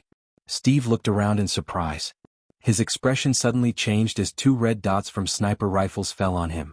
Furthermore, there was also a shadow that rushed out from the darkness and approached them at an extremely fast speed. Steve was highly nervous when Cale clapped his hands and said coldly, "All right, I'm a guest." As soon as he finished speaking, the red dots disappeared. At the same time, a middle-aged man wearing a butler's uniform rushed forward and knelt on one knee. He said respectfully to Cale, "Butler of the family's old site, K2 Eden, greets the family head." Cale nodded and got off the motorcycle. He looked up at the lit manor and said softly, "This place really hasn't changed." "That's true." The butler stood up and said emotionally, "Ever since you left Earth and this place became the family's old site, Mrs. Lucy didn't let us change it. Even the trees around and the chairs in the house are exactly the same as they were 60 years ago. You've worked hard here. When you return to the family base, you can receive 10 years of infinite equation medicine for free," Cale said calmly. "Thank you, family head." The butler was overjoyed. 10 years was 3 or 4 bottles of infinite equation medicine. If one wasn't a black rank K2, who knew how many family contribution points one would need to exchange for it? "Take us to the old warehouse," Cale continued. "Yes, please come this way." The butler led Cale and Steve to the back of the manor's main building, which was the old warehouse building. The door of the old warehouse building was locked with iron chains and old locks. The door was covered in cobwebs and dust. "As per your orders. The warehouse hasn't been opened or used in all these years," the butler said. "Very good." Cale nodded. Steve asked in confusion, "Cale, what do you want to do by bringing me to this warehouse?" "Do you still remember Baki Barnes?" Cale asked him back.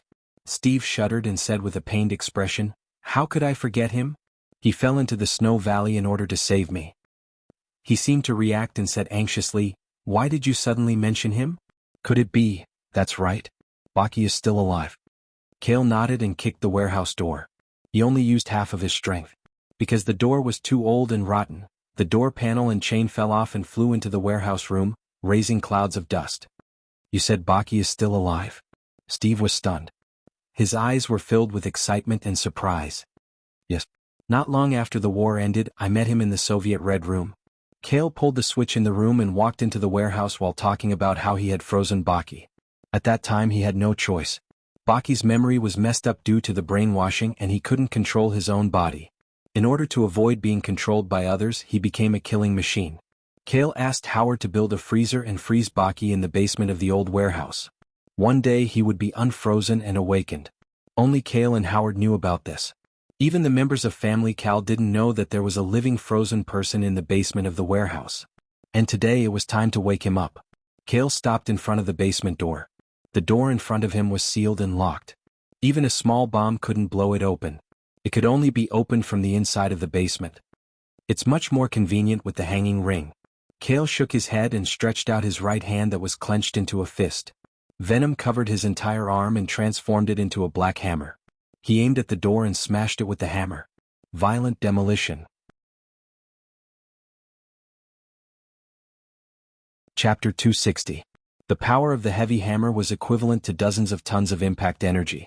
In close range, its power was no less than a modern mini-missile. Bang! It was as if thunder had struck the ground. The entire old manor shook. The old warehouse trembled and was on the verge of collapse. The security door in the basement caved in and cracked. After finishing all this, Kale calmly retracted his right hand. The dark coat on his arm was also removed in the blink of an eye and melted into the sleeve of his leather jacket. The butler was stunned. He looked at Kale with even more fanaticism. It was as if he was a believer looking up at the God he had believed in all his life. Steve's focus was not on that.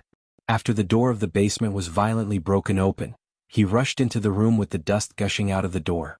Kale turned on the light switch and followed him into the basement. But soon their expressions changed slightly. In the basement that had been sealed for more than half a century, under the dim yellow light of the old electric lamp, there was indeed a rectangular frozen warehouse in the middle of the room. However, all the wires connected to the frozen warehouse had been disconnected, and the door of the frozen warehouse was open facing the door. There was not a single person inside.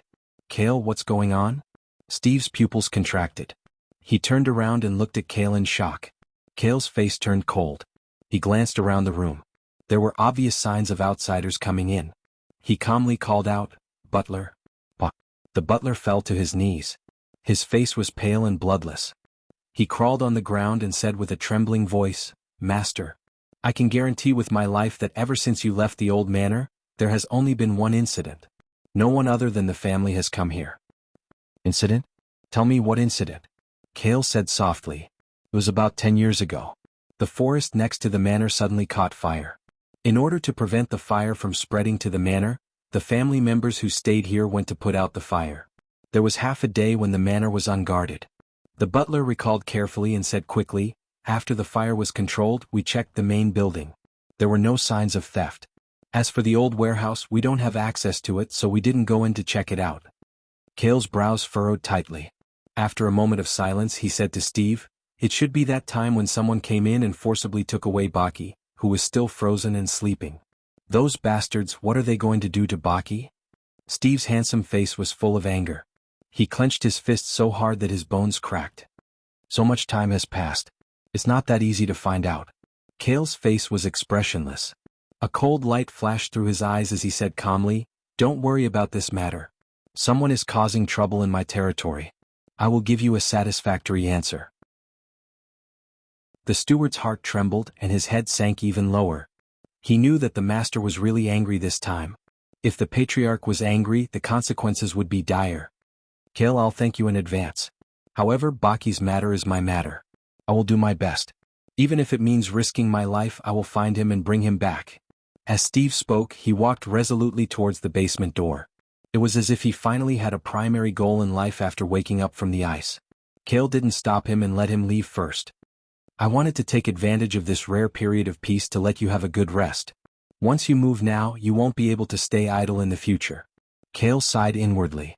His gaze fell on the broken and abandoned frozen warehouse again. He called again softly, "Butler." "Here." The butler raised his head and answered. Kale said coldly, "Inform all the carts to use all the channels and resources on hand to find the whereabouts of Baki Baines." "Yes, we will complete the mission." The butler nodded and quickly retreated to the basement. Until he left the old warehouse. Only then did the butler let out a sigh of relief. He wiped off the cold sweat on his forehead. His previously gentle and humble face was now filled with murderous intent. "Who the hell did this? They almost killed me." On Earth, the carts were very powerful. The forces they controlled were spread all over the world. They ignored the nobles and the law. They were the kings of the underground world for decades. And all of this was given by the patriarch, Kale. They were truly under the patriarch. The butler smiled coldly. "The patriarch has just returned. Many of the carts are waiting for the opportunity to show off. This time, when the news is released, I guess many murderous perverts will make their move." The carts usually accepted the Zero Organization's missions that were worth hundreds of millions of dollars. They were all used to kill time. No one knew how far they would go when they were serious. That day, Kale spent the night in the manor. He only returned to New York City the next morning. Dehao Tower. Since the establishment of the unnatural firm was made public, people from all over the world came every day. They wanted to do business or inquire about supernatural matters. There were also a lot of jokes among them. For example, some people said that they were troubled by their superpowers. In the end, they were all liars or mentally ill. Not long after, they were kicked out of the door by the carts. There were also many spies or media personnel from all over the world. They wanted to take the opportunity to find out some unknown secrets. In the end, they were kicked out of the door like chairs. After all, the carts were old foxes in the underground world. They were the top professional spies, arms dealers, and assassins. It was not easy to trick them. But even though they kicked out batch after batch and the blacklist grew day by day, people still came to the firm every day. It was as if the firm had become a hot topic in New York. Kale did not care about this. The reason he started the unnatural firm was to establish a family branch on the surface to let people know and acknowledge the existence of the carts. At the same time, it was also to use people all over the world as spies to collect some useful information. Of course, if it could attract the existence of mutated humans like Logan, it would be an extra benefit. Kale avoided the consultation crowd. He took the staff passage and went straight to the top floor from the private elevator. While he was still in the elevator, Vice radio wave connected to the building's internal network. Not long after, the speaker in the elevator said, "Master, your secretary Yu Tong is now in the office on the top floor." Kale nodded to show that he understood. Vice continued, "She looks a bit depressed. Seems like she has something on her mind." Kale glanced at the electronic watch on his wrist and said in surprise, "You can even tell her expression and what's on her mind now?" "I learned this from Jarvis." Vice silently pushed the responsibility to Jarvis. Kale scolded, "Jarvis is not as boring as you. He assisted Tani and modified the Iron Man armor day and night. When you have time, you should learn from Tani. Currently, your Iron Man armor is the weakest in my combat mode." Vice was speechless. But it was true. Now, in terms of comprehensive, Venom's full coverage had many forms. In terms of power, Vulcan's divine power was unstoppable. If the technology branch of Steel was not modified, it would really be outdated.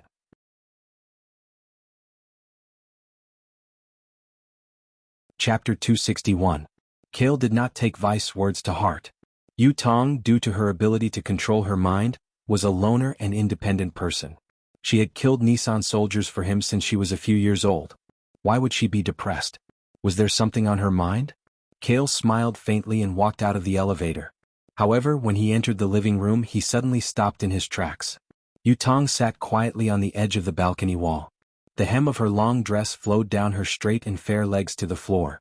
She tilted her beautiful face slightly and looked out with her beautiful eyes. The breeze blew her long black hair, and the sun shone on her body naturally. She was like a flower that stood alone in the world. Kale was stunned because he felt melancholy and loneliness from Yu Tong in front of him other than coldness and elegance. Vice was right. Yu Tong had something on her mind. In other words, Kale had never truly understood Yu Tong. More than 60 years ago, he used her as a tool and made her the most ruthless guardian of the family cow for more than half a century. Now he treated her as his secretary and follower. He made her do things according to his orders, such as killing people and saving people. She seemed to have a high status and power, but she was as lowly as a maid. Kale did not even think about what Yutong was thinking and what she wanted. Yutong. Kale shouted. Yutong heard his voice and immediately turned around. She smiled faintly. Her originally indifferent and melancholy face bloomed into a stunning smile again. She landed on the wall and said softly, "Boss. I already know about what happened last night. I will now." "Enough." Kale interrupted her and asked inexplicably, "Let the other carts do those things. Tell me, what were you thinking about just now?" Yutong was stunned. A trace of panic flashed through her eyes. She lowered her head and remained silent. Kale said bluntly, "What do you want to do? What are your concerns? What are your thoughts? You can tell me. As long as I can do it, I will try my best to satisfy you." He had always been like this. Women's thoughts were too difficult to guess, so he decided not to guess and asked directly. With Kale's current strength and status, he could basically accomplish the dreams that people often talked about. He could basically ignore the concerns that people often talked about. However, Yutong, who had always been obedient, remained silent for a long time. Kale thought for a moment, then sighed and said, "If you want to regain your freedom and leave Family Cal, I can also agree to that." Yutong had sacrificed enough for Family Cal. If she really wanted to regain her freedom, she could also make concessions. However, as soon as he finished speaking, Yutong's delicate body trembled. She raised her head in fear. Under the unprecedented fear, her pretty face turned pale. "Boss, are you chasing me away?" Crash! The floor-to-ceiling window shattered into pieces. The table and decorations on the wall fell down. Yutong's emotions were fluctuating violently. Her strong will was almost out of control. She wantonly attacked everything in the hall. "I just said," before Kale could finish his sentence, a black shadow flashed past. A fragrant wind assaulted his nose. Yutong jumped into his arms and grabbed his back tightly. "Boss, please don't chase me away." Yutong was really scared. Her whole body was trembling as she said that. At this moment, Cal seemed to have seen the little girl who had just come out of the glass nutrition tank in a trance. "From now on, you will be a sharp blade in my hand." Yes. That one word of promise was a promise that had existed since ancient times. Kale realized that he had said something wrong. He hurriedly comforted Yutong in his arms and said helplessly, "I didn't say that I wanted to chase you away. I also want you to stay by my side. I just want to know what you want to do." "Really?" Yutong's eyes widened. She turned to look at him. Her silver eyes were still filled with tears. "Of course." Kale nodded. Yutong heaved a sigh of relief. She thought for a moment and hesitated. In the end, she said uneasily, "I want to take you to see someone." "See someone?" Kale was stunned. He knew that Yutong didn't have any relatives. Therefore he quickly guessed the correct answer. "A friend?" Yutong quickly nodded. This time Kale was really shocked. Yutong had the ability to read minds. Apart from him, she didn't like to interact with others. He didn't expect that she would make a friend.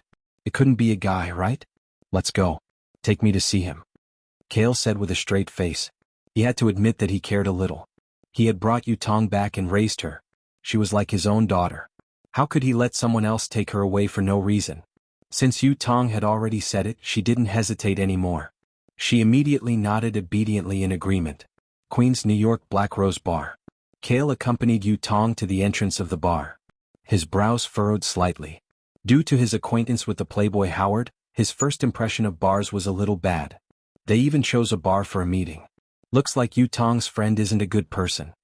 Kale thought to himself with a straight face. He had the urge to set the bar on fire.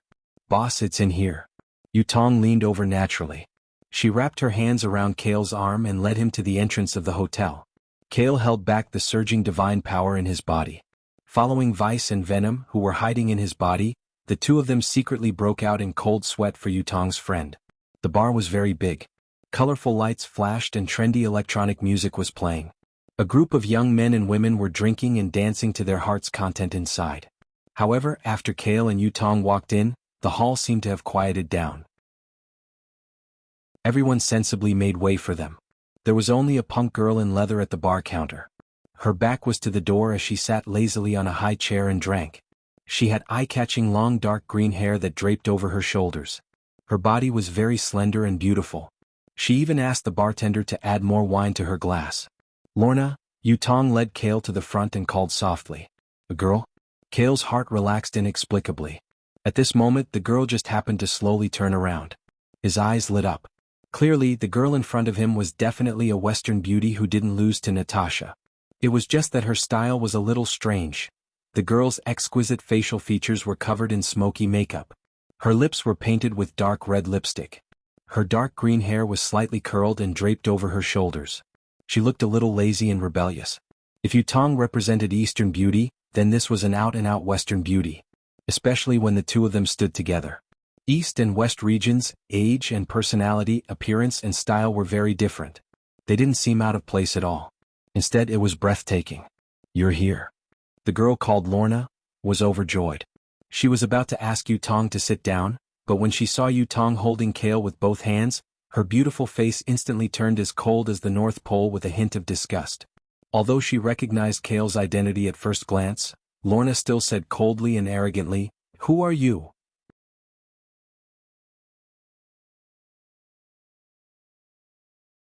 Chapter 262. As soon as Lorna's cold and domineering words came out, the expressions of the young men and women in the bar changed drastically. In the entire New York City, there was probably no one who didn't know the silver-haired young man who had accompanied Yutong here. The bartender trembled and almost dropped the bottle in his hand. He leaned close to Lorna's ear and whispered in a panic, "I say, big sister, be more polite with your words. They're at least peaceful. I'm talking to him. Is it your turn to speak?" Lorna glared at him coldly. The bartender had no choice but to retreat. He tactfully distanced himself from them so that he wouldn't be able to escape if a fight broke out later. "Don't worry, I won't hold it against a little girl." Kale smiled faintly. Even though the green-haired beauty in front of him looked to be in her early 20s in his eyes, she was still a little girl who hadn't fully developed. However, his casual words seemed to have angered Lorna. She pressed her left hand in the air, and a dazzling green light shone from her palm. A metahuman? Or a mutant? Seeing this scene, Kale was surprised. Soon he felt the green light modify the force field. The air around him suddenly froze, and the gravity in the area where he was standing suddenly increased by 3 to 4 times. "Lorna!" Yutong exclaimed. She was about to say something, but Kale raised his hand to stop her. He waved his hand to indicate that he was fine. In the gravity field, Kale raised his eyebrows and said indifferently and disdainfully, "That's it?" The coldness on Lorna's beautiful face intensified. She pressed down with both hands instead of one hand, and the green light rippled in the air. The gravity field, which was only targeting Kale, instantly jumped from 4 times to more than 10 times. If it were an ordinary person, they would probably kneel on the ground in this situation and experience many side effects such as nausea and dizziness. However, Kale's expression was the same as before. He didn't feel any discomfort at all. He calmly watched Lorna, who was using her ability, and actually took half a step forward. It would be a joke if he wasn't. After all, decades ago, he often warmed up in the family base's gravity room that was more than 10 times stronger.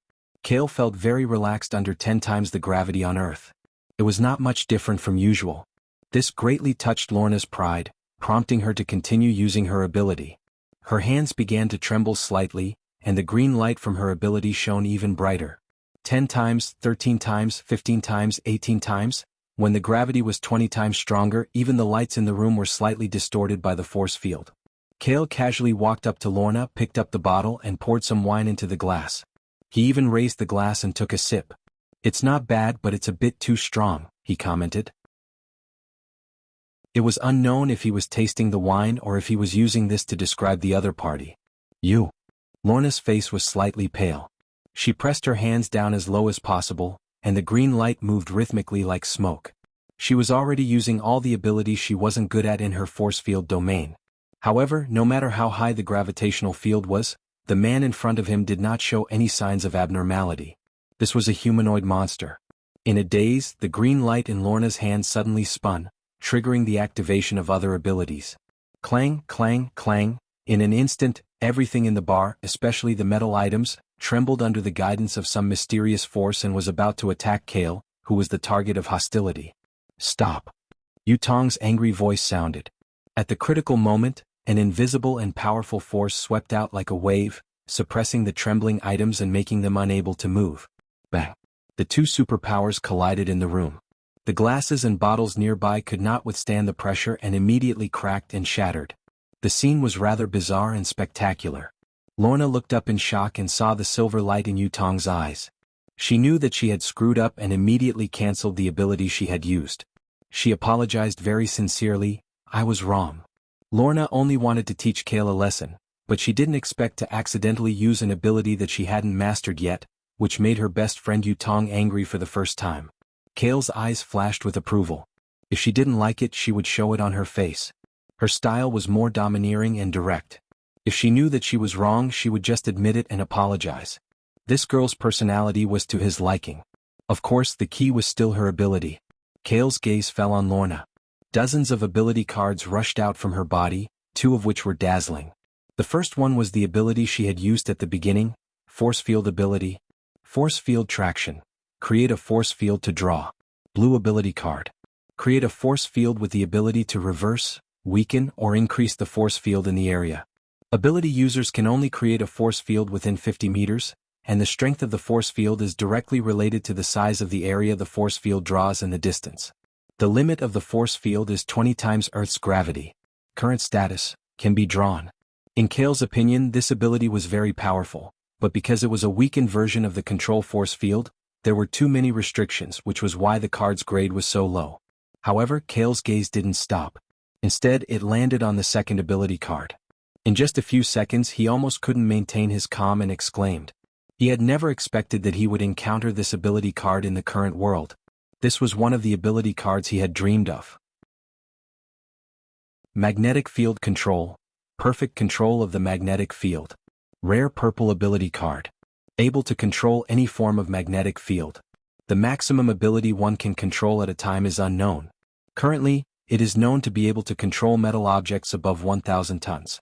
The ability to control the magnetic field can be expanded to the atomic level, changing the chemical structure and modifying substances. Able to control a large number of individuals at the same time and form them into complex machines, even achieving invisibility by bending the visible light around them. To a certain extent, one can use magnetic force to strengthen one's body, increasing one's strength and endurance, even surpassing the limits of a human, reducing one's reaction time to 1/15 of a normal human's. Current status, unable to draw. Restrictions. 1. Ability user due to mental state has yet to fully master this ability. 2. Card owner already has a rare purple prefix ability card.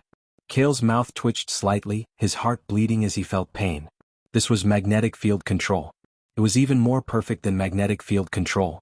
When this ability was developed to the extreme, even killing a god would be a piece of cake. If it weren't for the 2 restrictions, he would have given up on the God Race genetic ability card and drawn the magnetic field control ability card. This ability could no longer be described with the word strong. It was terrifying. Lorna turned her face away and covered her chest, her beautiful eyes glaring coldly at Kale. "Why are you staring at me?" Kale shifted his burning gaze away. He really didn't look at her chest. Who asked that ability card to be too attractive? Indeed, Yutong wouldn't feel at ease staying beside such a man. Lorna sighed in her heart and racked her brains, trying to find a strategy to let her best friend escape from Kale's clutches. Chapter 263. Inside the bar, due to the superpower battle just now, a large group of handsome men and beautiful women had already silently left the venue. A fight between gods was not to be messed with.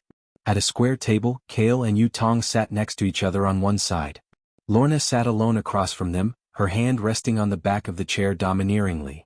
The 3 of them were silent. The strange aura they formed caused the atmosphere around them to be a bit awkward. This is the wine you wanted." The bartender trembled as he carried a tray with a few bottles of wine and intact glasses.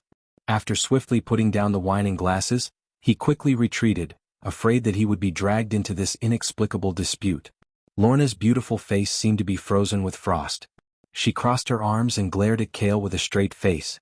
If looks could kill, Kale would have been blasted into pieces. Kale was very relaxed. He poured himself a glass of wine naturally while diverting some of his attention to draw cards. Yes, even though magnetic control could not be drawn, force field traction was also a blue ability card that could only be found by chance. This ability had little effect on the current Protoss genes. It was a card draw choice that could coexist well with each other. However, just because Kale didn't care didn't mean that his master protector, Yutong, didn't care. Yutong's beautiful eyes flickered with silver light as she said coldly, "Lorna, if you treat my boss like this again, I won't hold back anymore." Friends were friends, but if she could only choose one between her friends and her boss, then her answer would have been decided 60 years ago. You won't even let me glare at you, Lorna sighed inwardly but didn't dare say anything. She couldn't get angry at Yutong. Now she finally understood how important Kale was to Yutong. Yutong, who had never gotten angry at her in the past, had actually argued with her multiple times because of him. Thinking of this, Lorna became even more indignant. She picked up a bottle of wine, raised her head domineeringly and gulped down a few mouthfuls. She was also a ruthless person. Kale shook his head. As he read the card he was thinking about something else. Another mutant. After Yutong, Logan, and saber-toothed tiger, this was the fourth mutant he had encountered. And this magnetic field control ability as well as his straightforward and overbearing temperament, no matter how you look at it, he seems to have inherited a certain great villain in the X-Men universe. Does that guy really exist? That was not right. Kale dispelled this thought and reorganized his thoughts. Just like the future Scarlet Witch and Quicksilver, their existence and appearance may not necessarily be the descendants of that guy. There is also the possibility of a genetic android. Lorna's background was most likely similar to Yutong's, which was why they became close friends. Thinking that, Kale looked at Lorna with a gentler gaze. Awesome. Lorna put down the bottle and wiped her lips with her other hand. She didn't have the grace of a goddess at all. The wine flowed down her fair and smooth chin and slid down her neck, sinking into her snow-white cleavage. Then let's get down to business.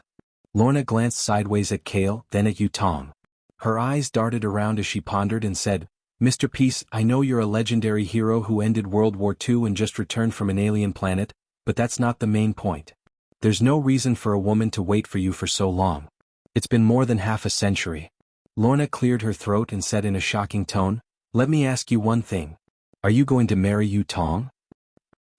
Kale had just taken a sip of wine when he spat it all out. The water mist splashed all over Lorna's face. Lorna didn't say anything. She picked up a towel, wiped her face and put it down. Everything showed that she was serious about what she had asked. Kale's mind was still in a mess and he didn't know what to say. Lorna was delighted and said in a low voice, As expected, you haven't even thought about it, have you? You have to know that Yutong isn't young anymore. You don't want to marry her, but you still want her to stay by your side. Isn't that contradictory? Kale thought for a moment. Indeed, that was the truth. Yutong really wasn't young anymore. If there was a suitable candidate, why don't... Kale stopped. He suddenly realized that he couldn't bear to part with Yutong. It wasn't the feelings between a man and a woman, but a deeper layer of restraint. It could even be said to be selfish possessiveness. He said perfunctorily, If Yutong wants to leave or if she has someone she likes, I'll let her leave. Lorna was secretly delighted. Everything was going according to her plan. I won't leave, boss. Yutong suddenly opened her mouth and said firmly. She added, Besides, I don't have anyone I like other than boss. Who says you don't? Lorna retorted. She pointed at her nose and said loudly, Don't I? Kale had just taken a sip of wine when he heard such shocking words. He couldn't help but spit it all over Lorna's face again. Girl, your way of thinking is very dangerous. It's very clear that neither you nor I have that, Yutong explained very naturally. We can't be life partners. We can only be friends. She had been born with cognitive abilities and could read other people's thoughts. She knew a lot of things but she just ignored them. Yutong continued, Also, my life and abilities were given to me by boss. Everything I have belongs to him. If you want me to leave one day you can kill me and leave with my body. Lorna fell silent. She knew that what Yutong said was probably true. The cabbage had been eaten by the T-Rex. Lorna sighed slightly. She knew she couldn't persuade her. She picked up the wine bottle gloomily and gulped down half of it. This meeting had basically come to an end. Exactly half an hour passed. The sound of a successful card drawing sounded in Kale's mind. A blue ability card entered the card space and leaned against the same level, self-healing factor. Just as they were about to leave, Yutong suggested, Oh, right. Boss, can you shake Lorna's hand? Kale raised his eyebrows slightly. Thinking that this might be the purpose of Yutong's visit, he simply stood up and took the initiative to reach out his right hand. Lorna pouted. Under Yutong's expectant gaze, she stood up lazily from the chair and also reached out with her right hand. This was just for Yutong. It was a sign of acknowledgement of the other party's friendly gesture. But when their palms came into contact with each other, what's going on? Lorna was stunned. She felt her ability to control the magnetic field involuntarily activate on its own, attaching itself to her right hand and Kale's body. she wasn't the only one. Even Kale found it novel. The fire god's power hidden in his body also seemed to respond to the other party's enthusiasm, like a warm current flowing into his hand and Lorna's body. When the two abilities touched, it was as if some kind of chemical reaction had occurred, and there was an obvious qualitative change.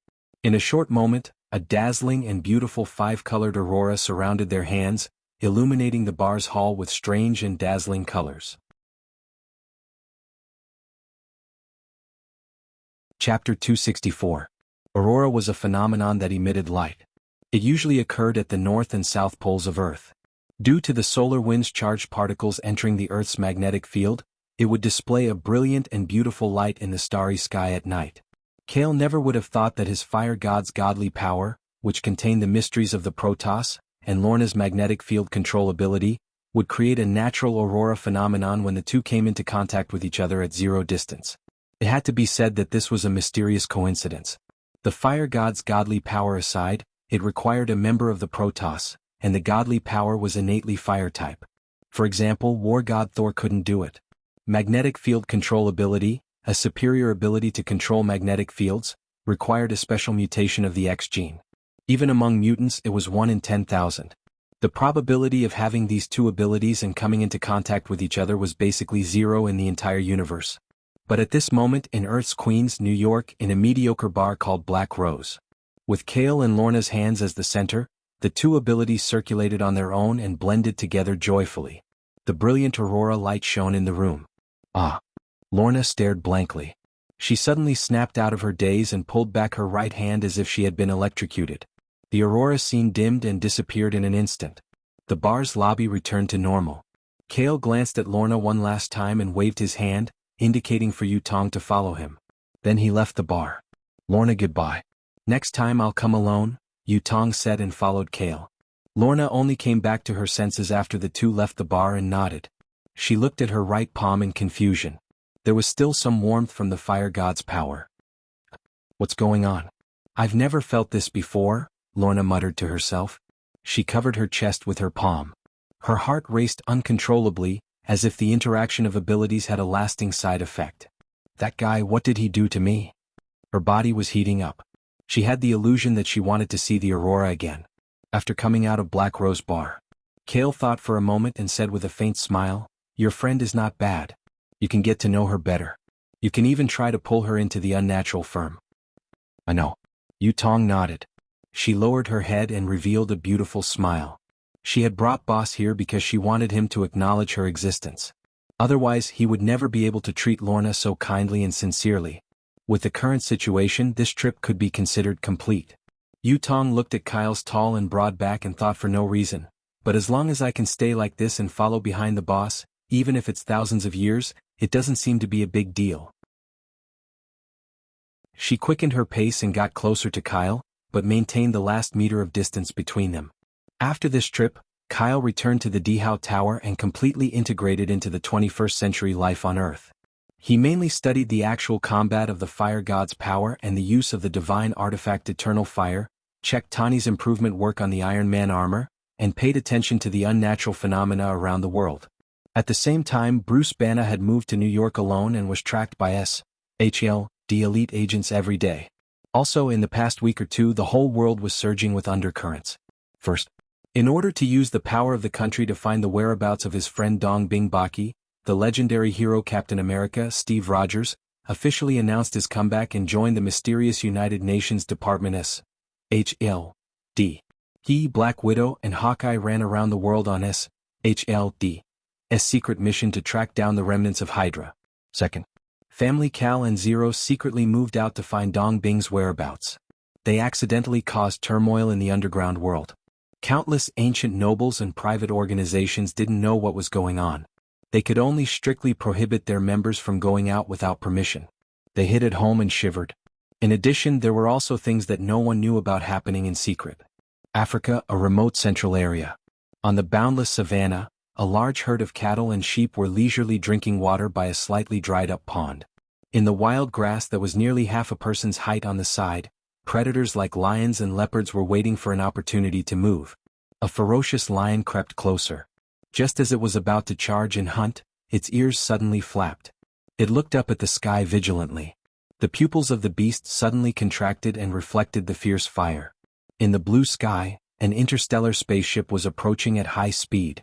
As it broke through and passed through the atmosphere at high speed, the outer shell of the spaceship spontaneously ignited due to friction. It looked like a fireball falling to the ground. The distance between the spaceship and the grassland below quickly shortened. 10,000 meters, 5,000 meters, 1,000 meters, countless cattle, sheep, and predators panicked and ran away as fast as they could. Boom! The interstellar spaceship crashed into the pool. Under the terrifying impact, mud splashed out dozens of meters. More than half of the spaceship was embedded in the ground. It turned off and sizzled. The small cabin door facing the sky suddenly opened. In the billowing smoke, a tall and burly alien man climbed out of the cabin door and stood on the crashed spaceship. He looked around at the surrounding tropical grassland in a daze. "This is Earth," the alien man muttered to himself. His eyes were as dark as ink, revealing a different kind of emotion. His fists were slightly clenched tightly. Since leaving the spacetime wormhole in planet Saka, 26 years had passed since he wandered in the human world in the universe. Along the way he changed countless biological hosts, passed through the Milky Way and finally stumbled to this place. Earth, the place in his mind that had always appeared in his memories. "I hope that I can find the thing that I have been searching for in my memory here." The alien man took a deep breath and jumped off the interstellar spaceship. He squatted by the side and looked at the remaining half of the pool. It was a ball of bubbling mud. He reached out his hand like lightning and grabbed and pulled. A black fish was already in his hand, constantly struggling with its tail. The alien man licked his lips. His stomach rumbled. He didn't care that the fish was still covered in mud and directly stuffed it into his mouth, wolfing it down. In the grass not far behind him, the lion quietly approached, vigilantly staring at the prey in front of it. It moved fiercely like an arrow released from a bow. The strong wind caused by it caused the grass to flutter and lower. It quickly and vigorously pounced toward the back of the man's neck. The alien man didn't move at all. He was still tasting the raw fish from Earth, unaware of the impending danger. The lion opened its bloody mouth and jumped up. When it was half a meter away from the back of the man's neck, a black spike suddenly protruded from the man's neck. "Oh, whoa!" The lion let out a pitiful cry. The sharp and tough black spike pierced through its soft mouth and pierced through its entire body. Scarlet blood flowed down along the spike. The alien man wiped the mud from the corner of his mouth and pulled the lion's body from the spike with one hand. He grabbed the lion and bit the wound with his mouth, causing his mouth to be full of hair and the smell of blood. "Bah, disgusting." The alien man spat it out and threw the lion on the ground in disgust. He even stomped on it a few times in anger. The pitiful overlord of the grassland of Earth accidentally met a top creature that had returned to Earth. Poison. You're tuning in to the Han Lee's Wuxia Chronicles YouTube channel. We're so grateful for your support and don't forget to subscribe to join us on this incredible journey through captivating stories. Your generosity through donations truly makes a world of difference, as it's the primary source of revenue that allows me to expand and enhance this channel for you. Thank you from the bottom of my heart for being a part of this adventure.